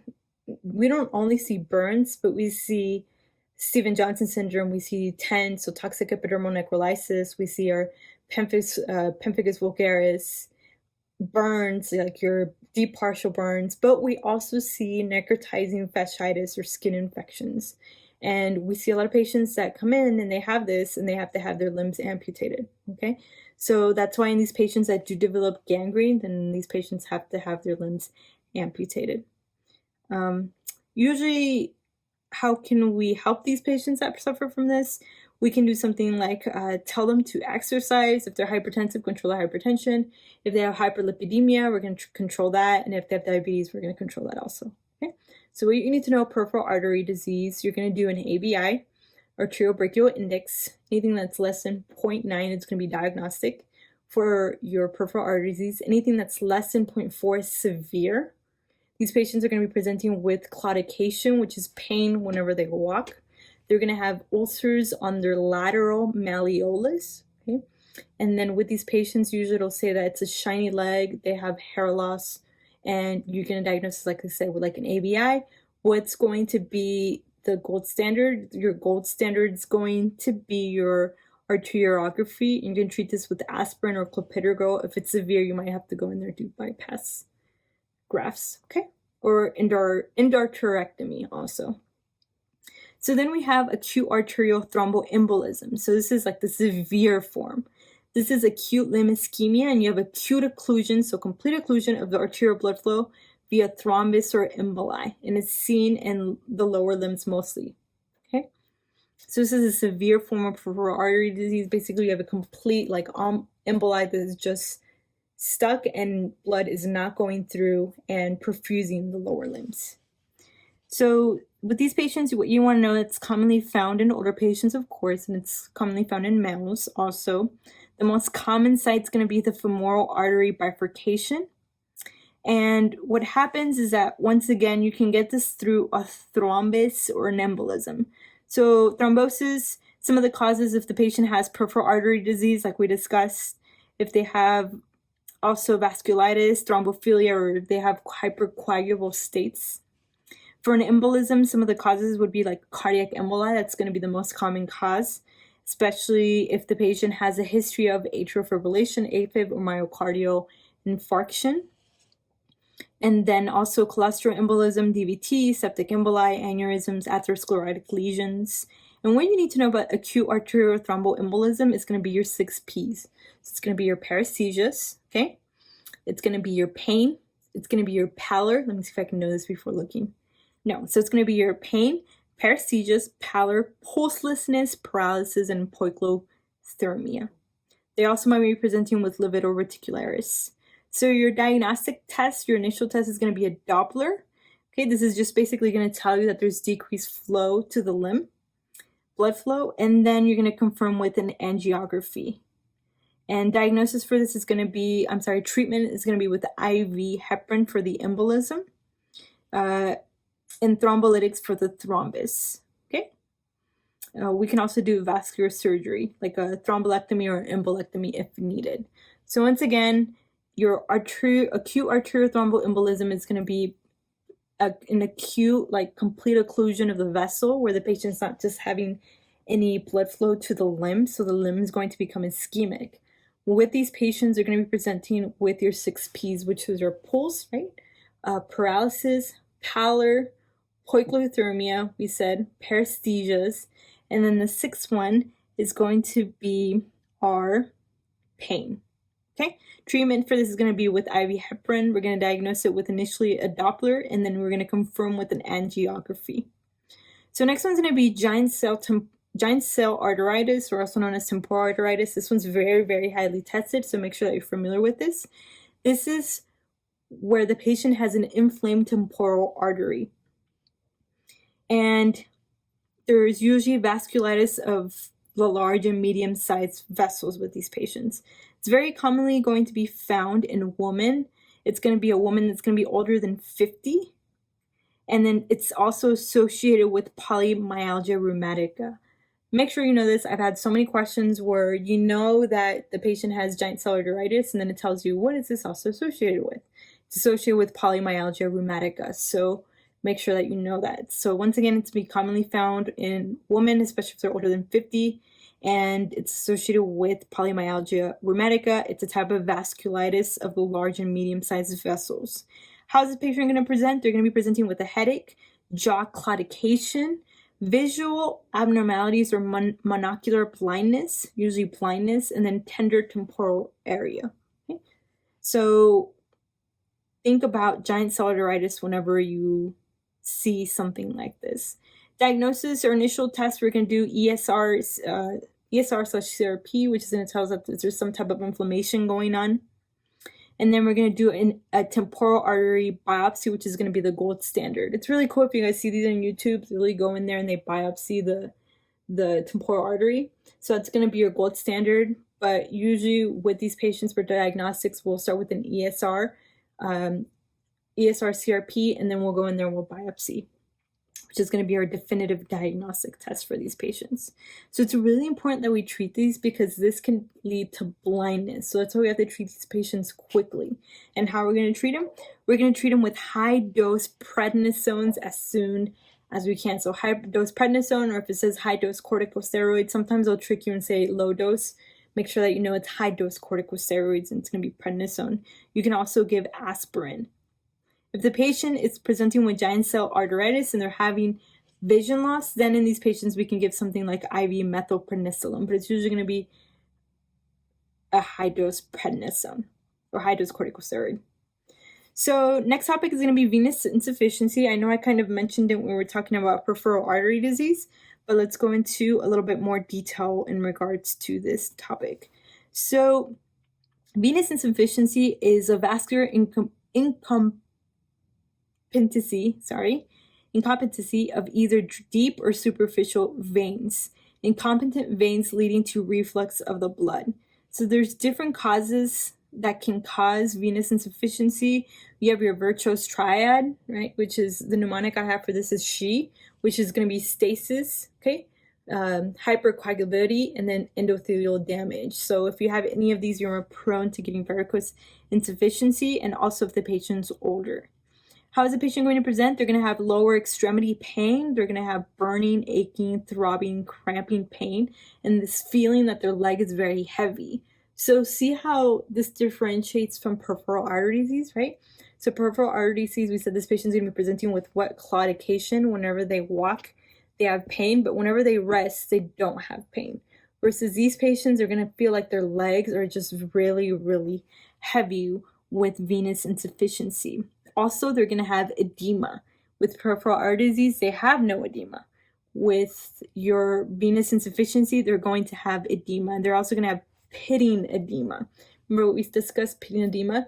Think about this. You put your hand, you go like this, and it pits. I literally checked that on a patient this morning when I was doing rounds during my rotation. They're also going to have brown hyperpigmentation and stasis. Okay. So another thing that they're going to have is they're going to have stasis dermatitis. I'm sorry, guys, stasis dermatitis. Also, remember we discussed the ulcers. So ulcers are going to be found where? Medial malleolus. We said for peripheral artery disease, it was going to be lateral malleolus. Venous insufficiency, since it has an E, medial malleolus. This is where the ulcers are going to be found. And with these patients, they're going to have pain that's worse with standing or sitting, but better with leg elevation or walking. So that is a complete opposite of peripheral artery disease, because they have pain whenever they walk, but they have pain whenever they rest. With these patients, they have pain whenever they stand or they sit, but it gets better whenever they elevate their legs or they're walking. So how are we going to diagnose this? Usually it's a clinical diagnosis. We can do an ultrasound for these patients, but the treatment for this is going to be compression stockings and leg elevation. So during my surgery rotation, I rotated with a general surgeon, but he also specialized in vascular surgery. So he did a bunch of surgeries involving like the lower legs, the extremities, the veins, whether it was cosmetic or it was something like patients that had venous insufficiency, and it's very, very painful for them. And so what he would do is that first, before the insurance would cover if they needed surgical treatment, they needed to start using their compression stockings. So that's usually going to be your first line treatment for these patients. It's going to be your compression stockings for your venous insufficiency, and then tell them to elevate their leg. If they've done that, say, and it's still not working, then that's when they can go into surgery. And that's how I was able to memorize this, because I saw it in clinic. I saw the patients that came in, they were diabetics, they were older, they didn't walk a lot, and so they had like these tortuous veins, and it was very, very painful for them. And so he would put them on compression stockings, and then after that, see them, follow up with them like a few weeks or a month. If still not getting better, then he would do surgery on these patients. Okay. So another thing that you can do for these patients, I can do an Una boot, and that was a lot of the things that he also did. So also with your compression stockings, he also did Una boots for patients with venous insufficiency. All right, guys. So next one's going to be our DVTs, or deep venous thrombosis. This is very, very highly tested, so make sure that you know this. I'm currently, once again, in my burn rotation. So during my burn rotation, especially patients that have burns to like their lower extremities, or like their legs to their calves, we take them to surgery and we excise the burn, and then we graft them depending on how deep the burn is. So if the burn has gone through like several layers of the skin, then they have to go and autograft them. Whether it's autografting from their own body or just grafting from like allografting, for example, from a cadaver or something else, they'll do that. And usually with these patients, once they come out of surgery, they're bedridden for a while. So we always prophylax them against DVTs. So this is a big thing that we want to watch for in patients that are post-surgery, if they had any type of surgery, especially that involved decreasing their mobility, like back surgery is one of them. Any type of orthopedic surgery, we want to make sure that we put them on DVT prophylaxis. Also, patients that are prone to getting DVTs are women, especially if they are on birth control. They're very, very prone to getting DVTs. And then also patients that just have a family history or have some type of genetic disorder of hypercoagulability disorder. For example, if they have protein C or protein S deficiency, these patients are more prone to clotting. And like I said, women that are on oral contraceptives, pregnant women, etc. So these are some of the individuals that are commonly more prone to getting a DVT. Also, sometimes in your questions, you'll get a patient that just was on a plane ride and they came home and they're having this like swelling in the back of their calf and it hurts. Then you want to think about DVT, because anything that promotes stasis, which is just you're not moving your limbs, then you're prone to getting a DVT. So that's another way that they can ask that question. So the thing about DVTs is that, remember we discussed that these patients are going to be presenting with the Virchow's triad. What did we say the Virchow's triad was? It's going to be the pneumonic SHE. It's going to be stasis, hypercoagulability, like we discussed, whether they've been bedridden, they're on some type of oral contraceptive, or if they have a family history of DVTs, or if they have some type of hypercoagulability disorder like protein C and protein S deficiency, okay? And then E is going to be if they have endothelial damage. So they somehow had some type of injury there. They're more prone to getting a DVT. Other causes, of course, is if the patient is a smoker. And how is this patient going to present? They're going to have usually unilateral edema of the lower extremity. So you guys are probably familiar with OSCEs, whether you're a PA student or a medical student. So your OSCEs is where you have a patient, right? You have to go perform a physical exam in front of your professor, whoever's grading you, and you have to come up with a differential diagnosis, and they grade you on how you do the physical exam and how you get the history, etc.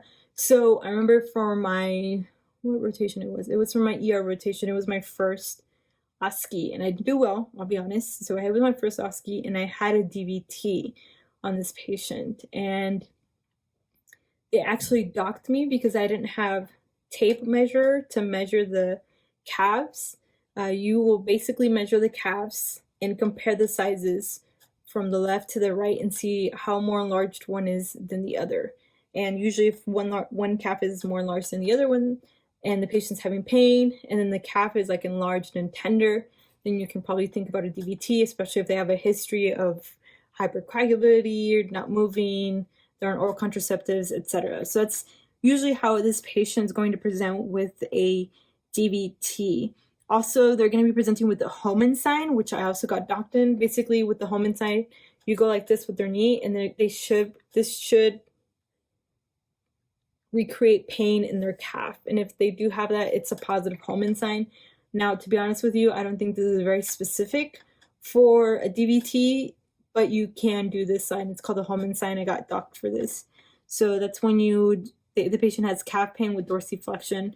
Also, like I said, they're going to have warmth and erythema, and then sometimes you can even feel palpable cord. I haven't had a patient with DVT yet. I check for them every day during my rounds on my patients in the hospital, especially if they're post-surgery. I check, and I have not had one that has a DVT yet, thankfully. So how are we going to diagnose these patients? Initially, we want to do D-dimer. We also want to do a duplex ultrasound, but the gold standard is going to be a venous angiogram. We're going to treat with IV low molecular weight heparin, and then we're going to switch to oral warfarin for 3 to 6 months, okay? Once again, we're going to start with what? Heparin, low molecular weight heparin, and then we're going to bridge over to warfarin.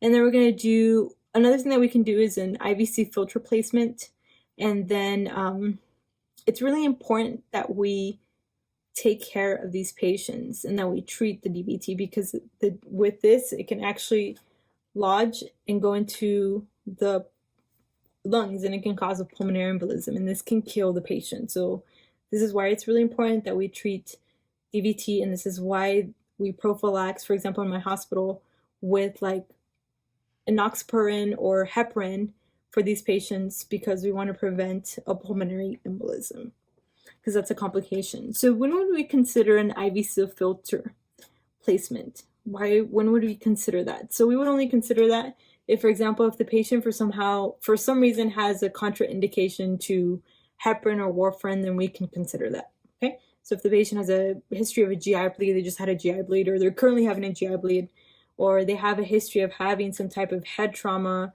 etc., then we want to possibly do an IVC filter placement.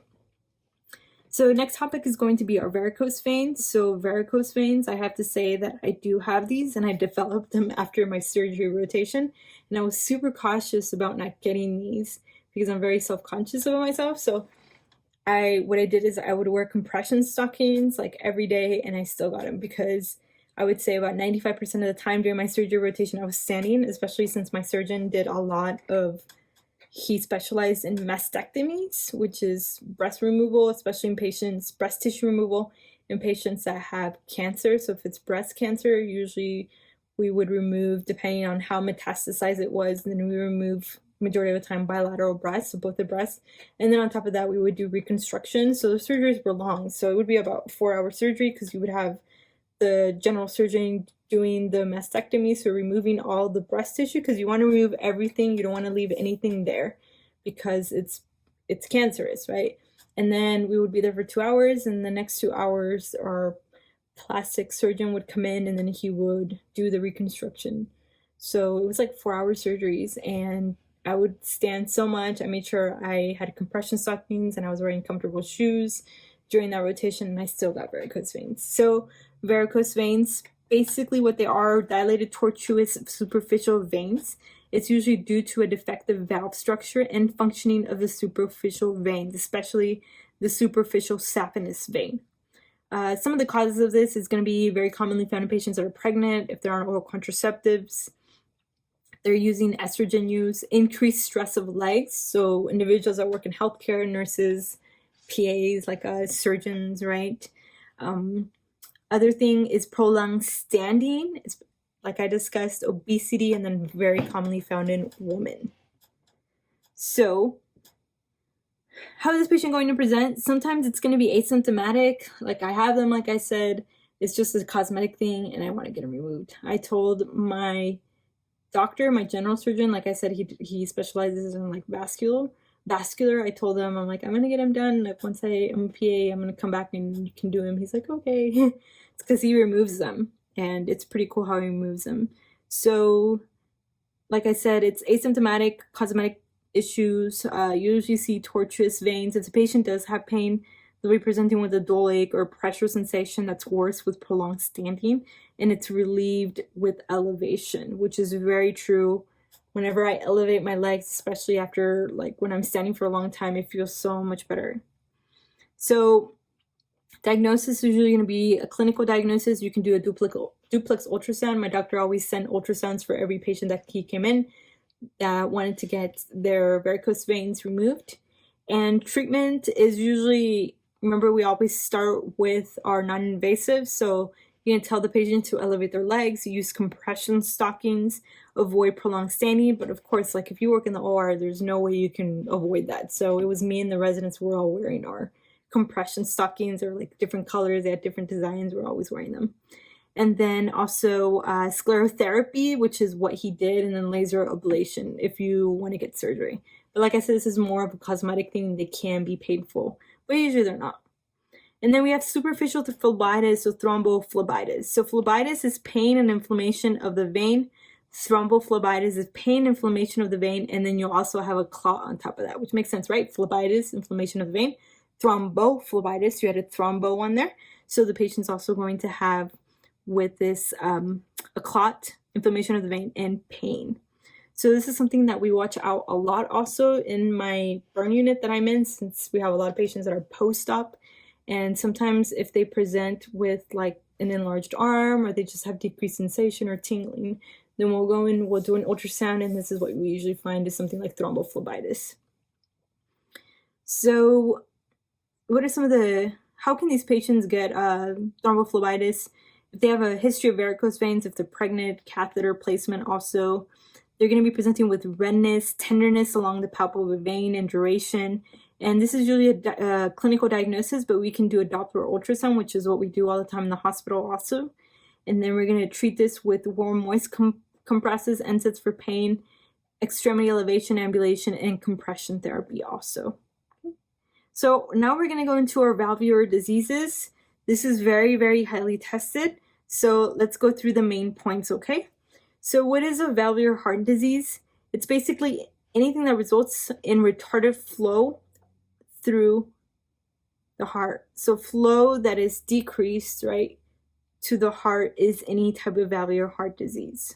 So usually with these patients, they're going to be presenting with congestive heart failure symptoms.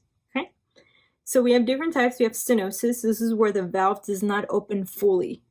It's stenosis. It's hardened and it's more difficult to open, and less blood can pass through it. So it's like this.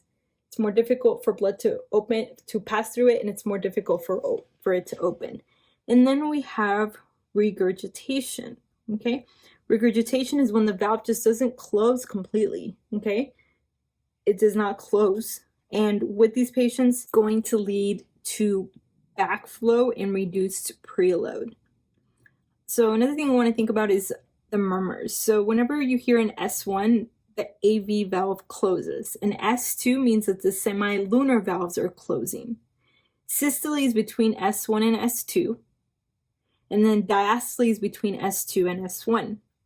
The best test to diagnose any type of valvular disorder, the diseases that we're going to discuss, is going to be your echocardiogram. But the most accurate, it's going to be a cardiac catheterization. So the best initial is going to be your echo. Most accurate is going to be your cardiac catheterization. So now that we've gone just basically through the general overview, let's go into each one. So we have aortic stenosis. Aortic stenosis is an aortic valve that does not open all the way, or does not open easily. It's narrowed. So remember how we discussed anything that is stenosed, it's not able to open like it usually does. So it's going to be stenosed with these patients. And this is going to cause reduced blood flow to the systemic system. And what type of murmur is this going to be? It's going to be a systolic murmur.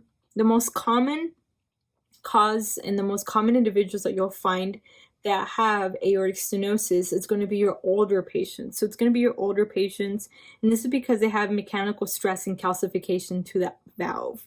Also, these patients can present with coronary artery disease, a history of hypertension, diabetes, and then also if they have bicuspid valves and prone to getting aortic stenosis, or if they have chronic rheumatic fever, we're prone to getting aortic stenosis. But usually in your question stem, it's going to be an older patient and they're presenting with a systolic murmur.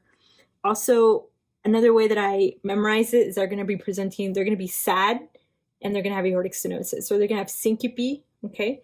They're going to have angina and then dyspnea, okay? So dyspnea, they're going to have trouble breathing with exertion, and that's how I memorized it. So once again, syncope, why? Because they're not getting enough blood flow to their brain. They're going to be presenting with chest pain, so that angina, like we said, or sad pneumonic, SAD, and then dyspnea. The murmur is going to be a systolic crescendo decrescendo murmur that radiates the neck and carotids. Okay, once again, it's going to be systolic crescendo decrescendo murmur that radiates to the neck and carotids. Also, they're going to have a narrow pulse pressure, decreased carotid pulses, and the murmur is going to decrease with the Valsalva movement, and it's going to increase with squatting. Diagnosis, we're going to do an echocardiogram, and it's going to show us thickened aortic leaflets. We can also do an EKG for these patients. Treatment for this is usually going to be the definitive treatment of aortic valve replacement, so they need a new valve. You can also go into there and do balloon valvuloplasty, and you want to make sure that we're also avoiding vasodilators and diuretics in these patients because it can cause significant hypotension. So once again, aortic stenosis, it's going to be commonly found in your older patients, right? It's going to be a systolic murmur, how I memorize it, how they're going to present. It's going to be the mnemonic SAD. It's going to be syncope. They're going to have angina and then dyspnea, which is shortness of breath on exertion, commonly found in your older patients that we discussed. It's going to be a crescendo decrescendo murmur, systolic murmur. It's going to radiate to your neck and your carotids. We're going to diagnose it with an echo, and usually the treatment with this is that they need an aortic valve replacement. That's going to be the definitive treatment for these patients. So next one's going to be aortic regurgitation. This is like we discussed about regurgitation. It involves the aortic valve, and there's going to be blood flow that goes back from the aorta into the left ventricle during diastole. Okay, so diastole is when the ventricle is filling. So this is going to be what type of murmur. So this is going to be a diastolic murmur. Some of the causes for this is going to be chronic hypertension is the number one cause for aortic regurgitation, aortic root dilation. Also, if the patient has infective endocarditis, Marfan syndrome is very commonly associated with aortic regurgitation. This is very, very highly tested. So if you have a vignette and the patient has Marfan syndrome, you want to think about aortic regurgitation, or it might be the other way around, is that it'll be a patient that has aortic regurgitation. It tells you what is this like commonly associated with, and you want to think about Marfan syndrome. Okay. So symptoms, the murmur, it's going to be an early diastolic decrescendo murmur. And usually with these patients, they're going to have a bounding pulse, also known as a water hammer pulse. They'll have head bobbing, and then a quink sign, which is fingers pulsating and nail bed that changes to pale color. Diagnosis, once again, is going to be what? An echocardiogram, like we discussed. You can also do an EKG. And treatment for this is going to be a low sodium diet. You can put the patient on a diuretic like furosemide, but if you do want definitive treatment, then it's going to be a valve replacement, especially in those patients that have a decreased left ventricular ejection fraction of less than 50%. And then usually with these patients, we also give them prophylactic antibiotic if they're going any type of procedure, like having like some type of dental procedure. So that was aortic regurgitation. Once again, aortic regurgitation, you're going to have a early diastolic decrescendo murmur. It is usually associated and more commonly associated with chronic hypertension and also in patients that have Marfan syndrome. Next one's going to be mitral stenosis. So this is going to involve the mitral valve. So just real quick for the valves, guys. So how I memorized it was a mnemonic of try before you buy. So on the right side of the heart, you're going to have your tricuspid valve, and then on left side of the heart, you're going to have your bicuspid valve. So that's how I have memorized it. Try before you buy. Pulmonic valve, right side, and then your aortic valve is going to be on your left side. So mitral stenosis is going to be what? It's going to be on the left side. It's a valve that does not open completely because you have fused leaflets. It's usually a problem that's diastolic. So the most common cause of mitral stenosis is going to be rheumatic fever. That is just the most common cause, especially if patients have untreated group A beta hemolytic strep. That is going to lead to your rheumatic fever. Also, if the patient's pregnant, if they're immigrants, they're more prone to getting mitral stenosis, or more commonly found in these patients. How is this patient going to present? They're going to have edema and pulmonary congestion. They can present with shortness of breath, dyspnea, dysphagia. Also, they're going to have a diastolic rumble that's going to be best heard at the apex or in the left lower area. And then they can also present with the Ortman sign, which is atrial fibrillation plus hoarseness. Why? Because it's compressing against the recurrent laryngeal nerve like we discussed, remember? Dyspnea on exertion also, and they can present with hemoptysis. We're going to diagnose this with an echocardiogram. We can also do a cath, and then of course on EKG, we're going to see AFib with mitral stenosis. So mitral stenosis is very highly associated with AFib. So make sure that you know that mitral stenosis is AFib. Aortic stenosis is left ventricular hypertrophy on EKG. So I've had these questions multiple times. So aortic stenosis, left ventricular hypertrophy, mitral stenosis is going to be AFib on EKG. So how are we going to treat these patients? Usually we're going to put them on a low sodium diet. We can give them a diuretic, right? Because they're presenting with all these symptoms of fluid overload. We can also give them digoxin and warfarin for the AFib. But usually, of course, the best treatment is going to be surgery. We're going to go in there and replace the valve. So once again, mitral stenosis is associated with rheumatic fever. And with these patients, they're going to be having AFib on EKG. That's why it's important that if they do have this, we anticoagulate them. So next one's going to be mitral regurgitation. This is where the valve does not shut all the way, and there's flow that goes back into the atrium. This is going to be a systolic murmur. Usually some of the common causes of mitral regurgitation is if the patient had a previous myocardial infarction or some type of ischemia to the heart that causes dilation. Also, if the patient has mitral valve prolapse, it's actually the most common cause of mitral regurgitation because mitral valve prolapse can lead to mitral regurgitation. So we're going to go into mitral valve prolapse after, we're going to go into it later. But just know that mitral valve prolapse is associated with mitral regurgitation, okay? So what is mitral valve prolapse? Mitral valve prolapse is very commonly found in women that are young, especially if they are they have depression, if they have anxiety. So if you have a patient that presents and they have chest pain and they're having some type of murmur, it's a woman, you want to think about maybe mitral valve prolapse for these patients. So mitral valve prolapse, very commonly found in patients that have Marfan's Ehlers-Danlos syndrome, which is the Ehlers-Danlos that they're very hyperflexible joints. They're able to bend their finger all the way back, which makes sense because if their joints are able to do that, everything else of their body is able to do that also. So with mitral valve prolapse, you're going to have a mid-systolic click murmur, and that's pathognomonic for mitral valve prolapse. So whenever I read a vignette, it's a young woman, she's in her 30s, and they have a mid-systolic click murmur, then you want to think about mitral valve prolapse for these patients, okay? And they're going to be presenting with palpitations.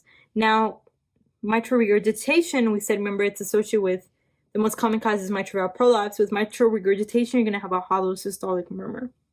So the murmur for mitral valve prolapse is going to basically decrease with anything that increases preload. So the murmur is going to decrease with squatting or leg raises in mitral valve prolapse, or it's going to increase the murmur whenever the patient is standing or doing some type of Valsalva maneuver. Okay? So with mitral valve prolapse, like we said, it's going to be a patient that's thin. Usually they'll be presenting also, they might have pectus excavatum. They're going to have a low BMI, scoliosis, kyphosis, long narrow chest, joint hypermobility. And the diagnosis for this is going to be with an echocardiogram. Treatment's going to be a valve replacement. And then beta blockers for patients that have palpitations that have mitral valve prolapse. Okay. So once again, mitral regurgitation, diagnosis is going to be an echo. Treatment's going to be valve repair replacement. For mitral valve prolapse, we usually just treat them with beta blockers, since usually this is commonly found in patients that are young, like I said, females, but mitral valve prolapse can lead to mitral regurgitation. So next topic we're going to talk about is tricuspid stenosis. So tricuspid stenosis is when there's blood that backs up into the right atrium. So remember when we discussed the locations of our valves, tri before you buy, tricuspid is going to be on your right, mitral is going to be on your left. So since the tricuspid valve is going to be on your right, and it's in between the ventricle and the atrium, with tricuspid stenosis, you're going to have blood that's going to be backing up into the right atrium. It's going to cause right atrial enlargement, and the patient's going to have a right-sided heart failure. The most common cause of tricuspid stenosis is usually due to some type of carcinoid heart disease, rheumatic heart disease also. And the patient's going to be presenting with a mid-diastolic rumble that's going to be heard best at the left lower sternal border or xiphoid border, which is a fourth intercostal space. It's also going to be presenting with an opening snap, okay? Diagnosis is going to be with an echo. Treatment's going to be diuretics, sodium restriction, valve repair, or replacement. Okay? So if we talk about where our murmur is located, so I'm trying to look at myself in the mirror and trying to do it opposite. So we have all physicians take money. So once again, all physicians take money. That's how I memorize it. You have your aortic valve, right? P is going to be pulmonic. This is where you'll hear the murmurs. Aortic valve, pulmonic, tricuspid, and then M is going to be your mitral. So once again, all physicians take money. That's how I memorized it for your where you're going to auscultate. Okay, so that makes sense why this one, you can hear it in the fourth intercostal space, right? Or the xiphoid, because you're going to have all physicians take, which is going to be your tricuspid. It's going to be down here.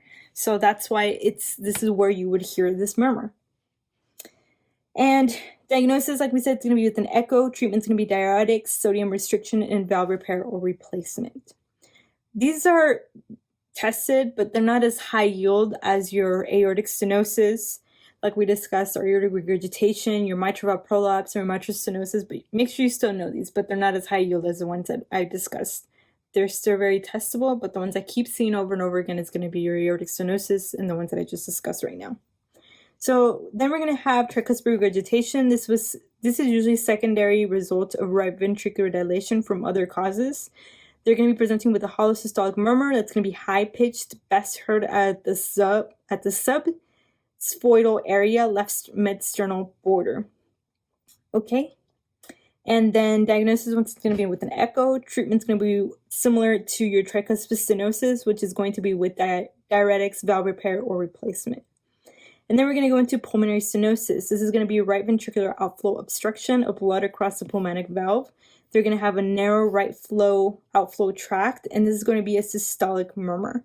The most common cause for your basically pulmonary stenosis is going to be a congenital cause. Usually it's going to be patients that are young, and if they have congenital rubella, it's very commonly associated with pulmonary stenosis. Also, pulmonary stenosis is very commonly associated with tetralogy of Fallot. So remember we discussed the mnemonic for tetralogy of Fallot was PROVE, right? Pulmonary stenosis, right ventricular hypertrophy. O is going to be your overriding aorta. And then V is going to be your ventricular septal defect. So pulmonary stenosis is one of the components of tetralogy of Fallot, which is found in your babies, right? And then with pulmonary stenosis, how is this patient going to present? They're going to have an ejection click. They're going to have a harsh mid-systolic ejection, crescendo, decrescendo murmur that's going to be best heard at the left upper sternal border. We're going to diagnose this with an echo, and then we're going to see a defect, and then on top of that, we're going to see right ventricular hypertrophy. Treatment's going to be with a balloon valvuloplasty. So next one's going to be pulmonary regurgitation. This is retrograde blood flow from pulmonary artery into the right ventricle. It's going to be usually a diastolic murmur, most commonly found in patients that have pulmonary hypertension. Also, if they have endocarditis, rheumatic heart disease, if they have some type of history of having a previous heart surgery. Symptoms, most of these patients are going to be asymptomatic, but they can have right-sided heart failure if they do have symptoms. And we're going to diagnose it with an echocardiogram. Treatment, usually you don't need treatment because usually with these patients, they tolerate it well, but if they do need treatment, then they can have a valve replacement. So once again, these are all the valvular disorders that we went over. We said for aortic stenosis, it's commonly going to be found in older patients, right? It's going to be usually a patient that's going to be presenting with syncope. They're going to be presenting with angina, so chest pain, and then dyspnea on exertion. We're going to do an echo for all these type of valvular disorders. We said that mitral stenosis is commonly associated with what? It's commonly associated with your rheumatic heart disease, right? And then these patients with mitral stenosis on EKG, they're going to have AFib. And then for our aortic stenosis, we said for EKG, they're going to have what? They're going to have left ventricular hypertrophy, right? Okay. And then we said which one's associated, usually commonly associated with tetralogy of Fallot. That's going to be your pulmonary stenosis, right? And then just to remember where they're located, all physicians take money. And then another thing that you need to know is that right-sided, any murmur that's going to be on the right side is going to increase with inspiration. So how I memorize it, it has right, R-I, and then the I is for inspiration, inspiration. So right, inspiration. So anything that's on the right side is going to increase with inspiration, okay? So make sure that you know that. So any murmur, because sometimes they'll say that you have this murmur, it's located here and here, and it increases with inspiration. And if you have anything on there that's like mitral or it's on the left side of the heart, then you can cross that out because it's on the left side, because anything on the right side is going to increase with inspiration. So that's another way that I memorize this. All right, guys, so now we're going to go into acute rheumatic fever. This is an inflammatory disease that can damage the heart tissue. It develops usually after strep pharyngitis, especially which type of streps, because we have different types of streps. It's going to be your group A strep. So group A strep, this is why it's very, very important that you treat strep in patients, especially like children. And if they are treated, it's really important that you tell them that they have to finish their antibiotic regimen. Usually they'll start it, they're like, you know what, I feel so much better after the second day, and they stop taking it. No, they have to keep taking this antibiotic regimen because that strep likes to go to the heart, it likes to go to the valves, it likes to go to your kidneys, it likes to go everywhere. So it's really important that you treat this because strep, because it can cause your acute rheumatic fever. Like we said, it's inflammatory disease that can damage the heart tissue. The most common cause, and I'm so mad because I just missed this on the exam, I always get the two types of group strep confused. It's the most common cause is group A, okay? Group A beta hemolytic strep, okay? Also known as strep pyogenes. They'll try to trick you like that, and you're like, you know what? I know what it is, and then you go to your answers, and you're like, it's group A beta hemolytic strep. It's not on there. it's going to be strep pyogenes, okay? Usually commonly found in children that are between 6 to 15. Usually it'll be a patient that's an immigrant, a patient that's poor, and not very commonly found here in the US. Some of the signs and symptoms, what you need to know is to differentiate between your major and your minor criteria, which is going to be part of your Jones criteria. This is very highly testable. So major, you're going to have polyarthritis, carditis, okay? So carditis can involve any part of the heart, the endocardium, the pericardium, the myocardium, so carditis. Subcutaneous nodules also, which are usually going to be found in the wrist, elbow, knees. Erythema marginatum, Sydenham chorea, which is basically a movement, how it sounds, and these patients aren't doing it on purpose. It's just that they have acute rheumatic fever. If you YouTube it, it's very, very sad. It's very interesting to see these videos, but it's very sad. Some of the minor ones, there's going to be your fever, arthralgias, prolonged PR interval on an EKG, increased CRP, ESR, or leukocytosis also with these patients. This is going to be the minor. So for the Jones criteria, they have to have 2 major or 1 major and 2 minor, okay, with evidence of a previous strep infection. And usually with this, you can do your ASO titers, your anti-streptolysin titers, and usually they'll be positive. They're going to have also increased white blood cell counts, like we said, increased ESR and CRP. So once again, make sure you know your major and minor, your Jones criteria, 2 major or 1 major and 2 minor with evidence of a previous strep infection. Treatment for this is usually going to be rest. You can give them antibiotics if you suspect that there is a strep infection that the patient is currently having. So you can give him something like penicillin, your macrolides. Also, you're going to give him anti-inflammatories like your NSAIDs or aspirin, of course. And then complications of this is usually Panda syndrome. So Panda syndrome is very, very interesting, and they found that it's associated with strep, which I found was really interesting. So if you have time, just research what Panda syndrome is. So we have that now. So that was acute rheumatic fever. So let's go into rheumatic heart disease. This is going to be a scar tissue on the mitral or aortic valve that's due to inflammation. Usually the most common valve that's going to be affected in rheumatic heart disease is going to be your mitral valve, okay? Rheumatic heart disease, some of the causes for this is going to be repeated episodes of acute rheumatic fever. So we said that the most common cause of acute rheumatic fever is going to be what? Your group A beta hemolytic strep, which causes strep throat. So if these patients are having repeat episodes of acute rheumatic fever, very commonly found to have rheumatic heart disease. So how is this patient going to present? They're going to have symptoms of mitral stenosis, okay? They can also have mitral regurgitation, and they're going to be presenting with palpitations, fatigue, chest pain, dyspnea. We want to confirm the diagnosis with an echocardiogram. And then usually, like I said, they'll have a previous strep infection. They're going to have an increased ESR and ASO titer. So erythrocyte sedimentation rate is going to be increased, and then your ASO is going to be your anti-streptolysin titer also. Okay.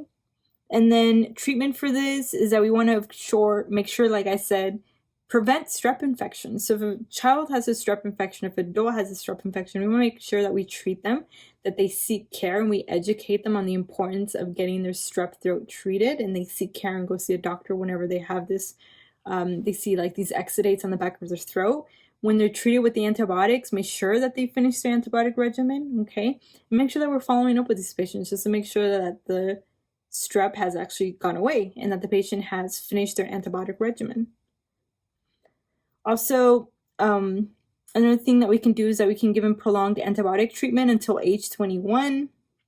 We can usually give them something like penicillin G intramuscular or sulfadiazine. And then, of course, if the patient has developed mitral stenosis or mitral regurgitation, then we have to go in there and give them a new valve. So it's going to be a valvular replacement or repair. Next one is going to be endocarditis. This is going to be acute and subacute. It's an inflammation and infection of the innermost layer of the heart. Usually it's endothelial damage that happens, and then there's thrombus, bacteria, and then vegetations. So some of the causes of endocarditis is if the patient has had a heart surgery, prostatic valves also, like epidermis, high flow valvular disease also, but the most common valve affected in endocarditis is going to be the mitral valve. Make sure that you know this. So in endocarditis, the most common valve affected in endocarditis is going to be the mitral valve. Usually with endocarditis, it'll be a young patient that presents with they're like 26, 27. It'll be like an IV drug abuser, and they're presenting with a murmur, like a new murmur. And things like this you want to think about endocarditis. So once again, if the patient is an IV drug abuser, and if it says that they have track marks, sometimes it won't flatly say that the patient is an IV drug abuser. Sometimes it'll say, you will notice track marks on their arms and in their extremities, and they're presenting with chest pain and then a new murmur that you're hearing. You want to think about endocarditis, okay? So an IV drug abuser is the most common valve associated with endocarditis. This is going to be what? It's going to be your tricuspid valve. But in any other patient, it's going to be the mitral valve, which is going to be the most common one. So just since, like I said, I like to tell stories because sometimes whenever you tell stories, it sticks more in your head. I had a patient, or like I have a patient. She's an older patient. She has history of Stevens-Johnson syndrome, which we'll discuss in another video. Stevens-Johnson syndrome is basically a very, very extreme reaction to a medication. Usually the most common medications like your antibiotics, like sulfamethoxazole, this is one of the big ones. Also some of your anti-gout medications like allopurinol, your anti-epileptic medication like carbamazepine. These medications are very commonly cause your Stevens-Johnson syndrome. So what happens is that these patients have, their skin is like literally like falling off, and it's just like a response from your body that is just overreacting. So I'm at the burn unit, like I said. We see a lot of patients with SJS, and we had a patient that came in with SJS and she had endocarditis. Okay, so in this patient, history of SJS, older patient, history of diabetes mellitus. She developed endocarditis all of a sudden. She did have a history of sepsis though also, so it may have been due to that. But she had endocarditis, and then of course they did the echo, and the most common valve that was involved was the mitral valve. But if you would have had a patient that was coming in and they were having, like, once again, an IV drug abuser, then it's going to be the tricuspid valve. It's going to be the most common one that's going to be associated with endocarditis. So another thing that you need to know is that there's acute endocarditis and subacute endocarditis. There's different bacteria that cause each type of endocarditis. This is very highly testable. I kept getting this confused over and over again until finally I sat down and memorized it, okay? So make sure that you know the differences between how these present and which bacteria is most commonly presenting with which. So acute endocarditis is going to be just like it sounds. It's going to be fast onset, okay, and severe. And what are some of the culprits for your acute endocarditis? So it's going to be strep pneumonia, strep pyogenes, staph aureus. Especially in IV drug users, it's going to be staph aureus and Neisseria gonorrhea. So the most common one I see that's tested is staph aureus. So acute endocarditis, think about, once again, staph aureus, commonly tested, especially if they're IV drug users, strep pneumonia and strep pyogenes, versus your subacute endocarditis. Your subacute endocarditis is going to present with slower onset, and they have less severe symptoms. Usually with subacute endocarditis, it's associated with your Streptococcus viridans, okay? And then it's also associated with colon cancers, GIGU procedures, dental procedures, prosthetic valves. And how are these patients going to present in regards to symptoms? They're going to have fever. They're going to have, this one's a big one that you need to know for your endocarditis. You're going to have a new onset murmur. So that's why I told you, if you have a patient that comes in, they're an IV drug abuser, and they're presenting with chest pain, they're having a fever, then you want to think about, and then a new murmur, you want to think about endocarditis. Also, fever with chest pain and a murmur, think about endocarditis. They're also going to be presenting with petechiae, splintered nail bed hemorrhages, also osteonodes. Okay, another way that they're going to test you is that you need to know what each one of these means. So how I memorized it is that osteonodes are painful. O for out. Osteonodes, out. Painful. And you're going to have Janeway lesions. These are going to be painless. Okay? You're going to have Rosh spots, which are basically retinal hemorrhages, glomerulonephritis, also flu-like symptoms, malaise, weight loss, and nausea and vomiting. Sometimes on the vignette, it'll say that you have this patient that presenting with a murmur and they have retinal hemorrhages. So it won't specifically say that the patient has Rosh spots. So once again, make sure that you know how these present and how they look. So how you can diagnose this, we're going to do the Duke's criteria.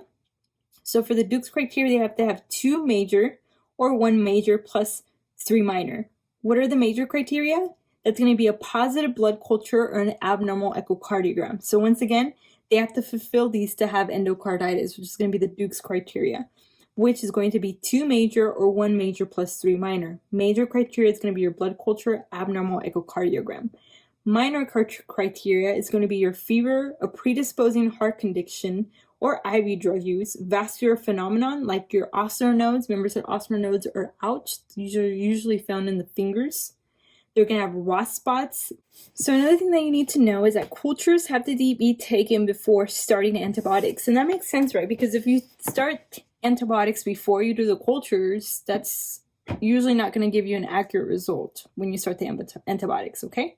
So that's why you have to get cultures before you start the antibiotics. So culture is going to be the most accurate diagnostic test, but the best initial test is going to be your echocardiogram, and this is where you're going to see valve vegetation. This is an emergency. Usually we do our ABCs if they have septic, they're having septic shock. On top of that, then with these patients, we're going to give them fluids and pressors. Something like norepinephrine and dopamine. Antibiotics, we're going to give them vancomycin and gentamicin, so our broad spectrum antibiotics. And then operative is going to be valve replacement. We also want to make sure that we give prophylaxis for all patients with prosthetic valves if they have a history of endocarditis, congenital heart disease, or mitral valve prolapse with murmur. So prophylaxis, once again, for any type of surgery like dental surgeries, tonsillectomy, and anything that's invasive. And usually what we give as prophylaxis is going to be oral amoxicillin.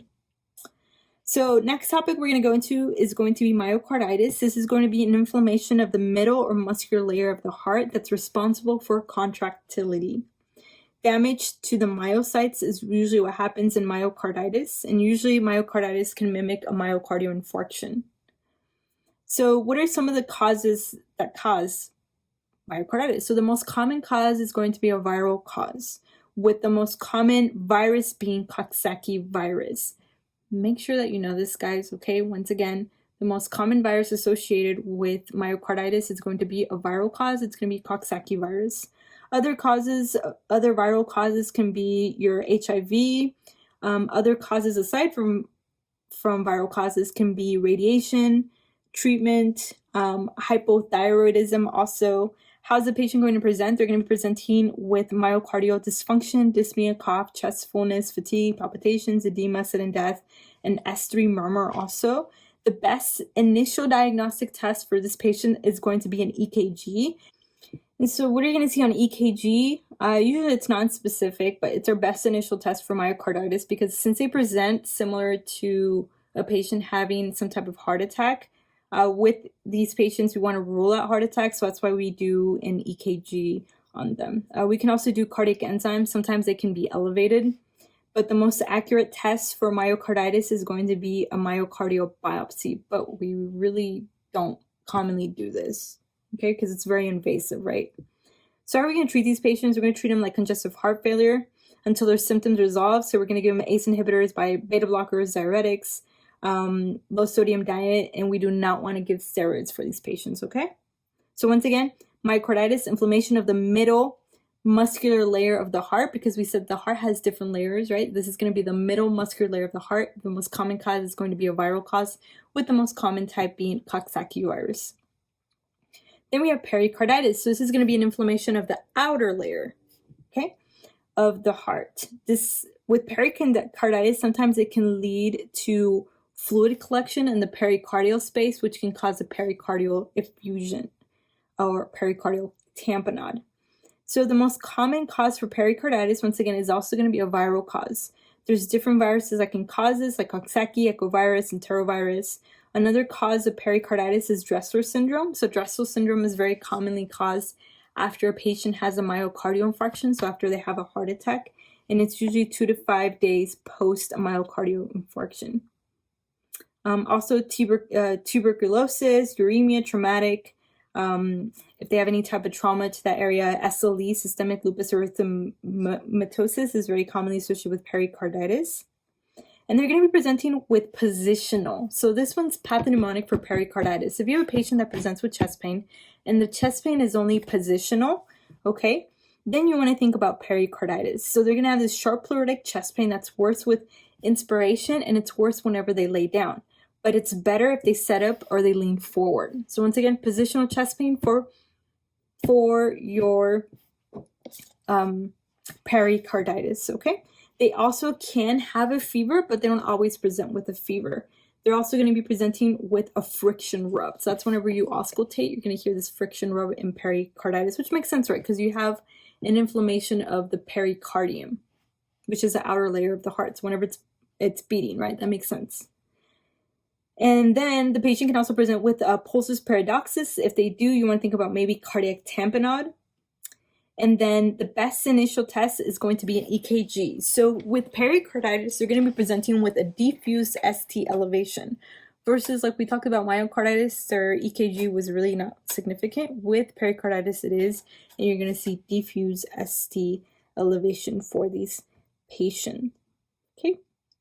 Treatment, and the definitive diagnosis is going to be an echo. Treatment for this is going to be with NSAIDs, okay, something like indomethacin, colchicine you can also give. And then if the patient has like a pericardial effusion or a cardiac tamponade, then that's when you're going to go in there and do a pericardiocentesis, where you remove fluid from the pericardium so the heart can contract better and it's not restricted. And then also for Drosser syndrome, which is a common form, like we discussed, of pericarditis that happens after a patient has had a heart attack, we can give aspirin or colchicine. So once again, pericarditis, the most common cause is going to be viral. The patient is going to be presenting with this positional chest pain. The chest pain is going to be better whenever they lean forward, but it's going to be worse whenever they lay down. Usually you'll see diffuse ST elevations throughout the EKG, and treatment's going to be usually with NSAIDs, something like indomethacin, and you can also give colchicine. So next one we're going to go into is pericardial effusion. This is going to be fluid and immune cells that move into the tissue, okay, and this causes pressure on the heart, like we discussed, and the heart isn't able to fill with blood or properly, you would say, relax, right? Because it's restricted because you have all that fluid in the outer sac of the heart. So what are some of the causes of pericardial effusion? So you have your acute or chronic pericarditis, which is inflammation of the layer surrounding the heart. This patient can be presenting with fever, chest pain that's going to be worse with inspiration. It's going to be better with sitting or leaning forward. So it's going to be symptoms similar to pericarditis. They're going to have decreased heart sounds, which makes sense, right? Because you have fluid in that pericardium. They're going to have decreased cardiac output, shortness of breath, low blood pressure, lightheadedness, friction rub. You're going to diagnose this with an EKG, and you're going to see pulsus alternans. You can also do a chest x-ray, and you'll see usually a water bottle appearance. But your echo is going to be your best test for these patients with pericardial effusion. Treatment's going to be with pain relief. We want to make sure that we're treating the underlying cause. And then also pericardiocentesis for severe effusion. We want to make sure that we're getting rid of all that fluid, right? That's compressing that heart. It's not allowing the heart to relax. So now we're going to go into cardiac tamponade. This is very highly tested, so make sure that you're familiar with this. Cardiac tamponade is where you have a pericardial effusion, like we discussed, that's causing significant pressure on the heart, and it's restricting the heart from filling appropriately. Okay, it's not able to relax. So this is going to decrease cardiac output. Some of the common causes of cardiac tamponade is going to be your pericarditis, pericardial effusion, pericardial fluid pressure that exceeds chamber pressure that leads to collapse. Trauma is also one of the huge causes of a pericardial, cardiac tamponade. How is this patient going to present? They're going to have the Beck's triad. Beck's triad, so they're going to have muffled heart sounds, they're going to have hypotension, and they're going to have jugular venous distension. It's pathognomonic for your cardiac tamponade. Once again, muffled heart sounds, okay? Your jugular venous distension, right? You turn them and you You can see this like really enlarged. And then you can see much of the organized distension. Anyways, and they're going to be hypotensive for your Beck's triad. Pulsus paradoxus also, you're going to see a decrease in blood pressure more than 10 during inhalation. These patients can also present with dyspnea. They'll have Kussmaul's sign, which is an increase in jugular venous pressure with inspiration. And then diagnosis, we're going to do an echo. This is where we're going to see that there's an effusion right around in the heart, around the heart. We're going to do an EKG. On an EKG, we're going to see low voltage QRS plus pulsus alternans. And treatment is that we want to do a pericardiocentesis as soon as we can. So pericardiocentesis as soon as possible. So cardiac tamponade, Beck's triad, distant muffled heart sounds, okay, increased jugular venous pressure, and hypotension. So next one we're going to go into is Kawasaki's disease. Kawasaki's disease. I actually saw one case of this during my pediatric rotation. So Kawasaki's is a vasculitis of the arteries. It's an inflammation of which type of arteries? The small or medium arteries that cause aneurysm formation of the coronary arteries. So that's why this is very, very deadly in children. Very commonly found in children, especially if the children's younger than 5. Also very commonly found in children that are of Asian descent. And like I said, I saw this during my pediatric rotation. It was actually a follow-up, so they had already been hospitalized and they were just being seen as a follow-up, and the child was fine, and they were Asian. So once again, very commonly found in younger children. It peaks at 2 to 3 years old, very commonly found in boys. These patients can develop aneurysms, and symptoms, usually I have the pneumonic crash, which is going to be conjunctivitis. They're going to have a rash. A is going to be for adenopathy. Usually it's going to be your cervical adenopathy. And then S is going to be for your strawberry tongue, okay? And then H is going to be for your fever high. So usually I have the mnemonic crash and burn. So crash and burn, so it's going to be conjunctivitis. So they'll have conjunctivitis. R, we said, is going to be a rash, right? A is going to be your cervical adenopathy, so A adenopathy. S is going to be for your strawberry tongue.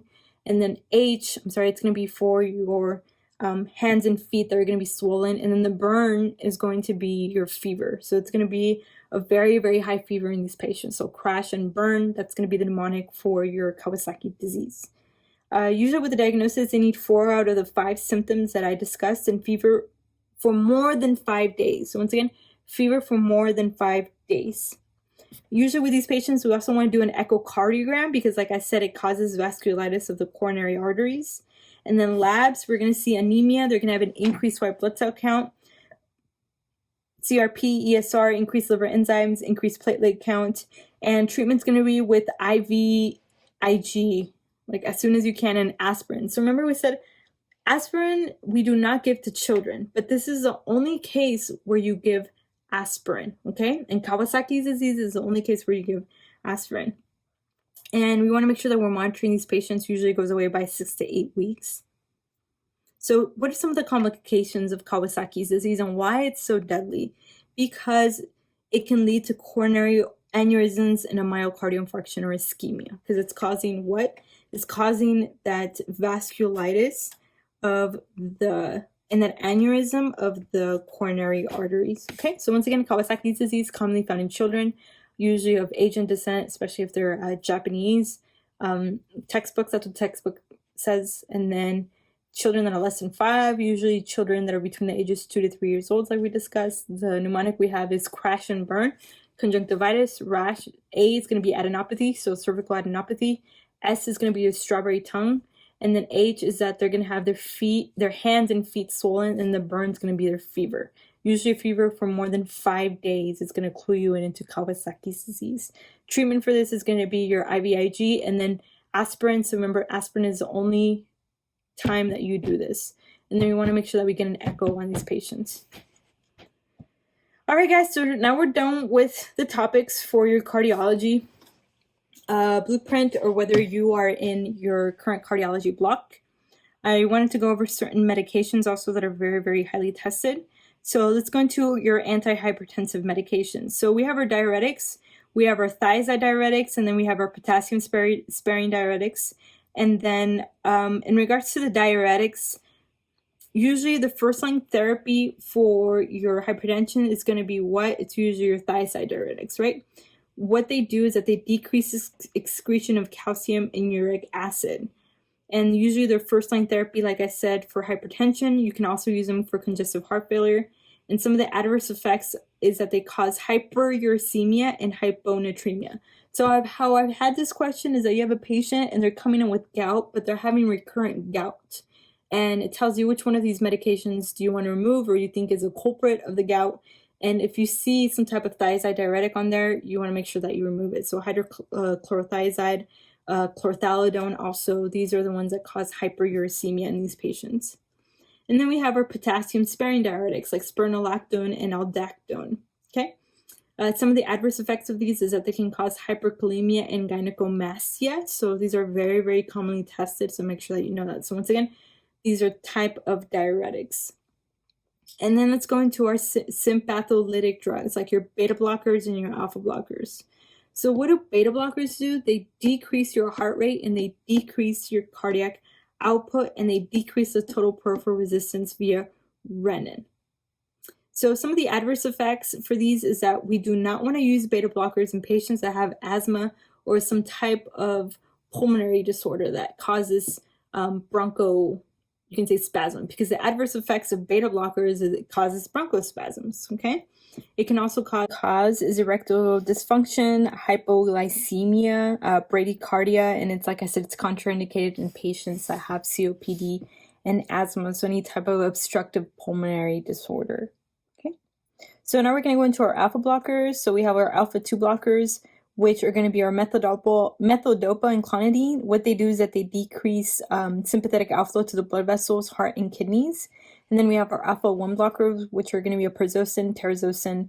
They relax muscles in the blood vessels, and they're good, especially for our BPH, okay? So our benign prostatic hyperplasia. So those males, maybe your older males, right, that have frequency whenever they go to the restroom because their prostate's going to be really big. And so usually this is why we give these medications like your alpha 1 blockers, your prazosin, and your terazosin. Okay. All right, guys. So hopefully you guys enjoyed this video. Please let me know if you guys have any questions or if I made any mistakes on this video. Please comment below. Let me know so I can fix it. I tend to record these videos, like I said, once I get off my clinical rotation. Sometimes I'm exhausted, especially if it's long days like today where I go in like at 5 a.m. and I don't get off till 3 p.m., sometimes like 3:30. And so it's been one of those long days, and sometimes I just make mistakes or misspeak. So please let me know, comment below. If you guys like these videos, as always, let me know so I can keep making these videos for you guys. Hopefully this video is helpful, definitely helpful for me to review the information, but hopefully helpful for you guys. As always, take care, and I'll talk to you guys later.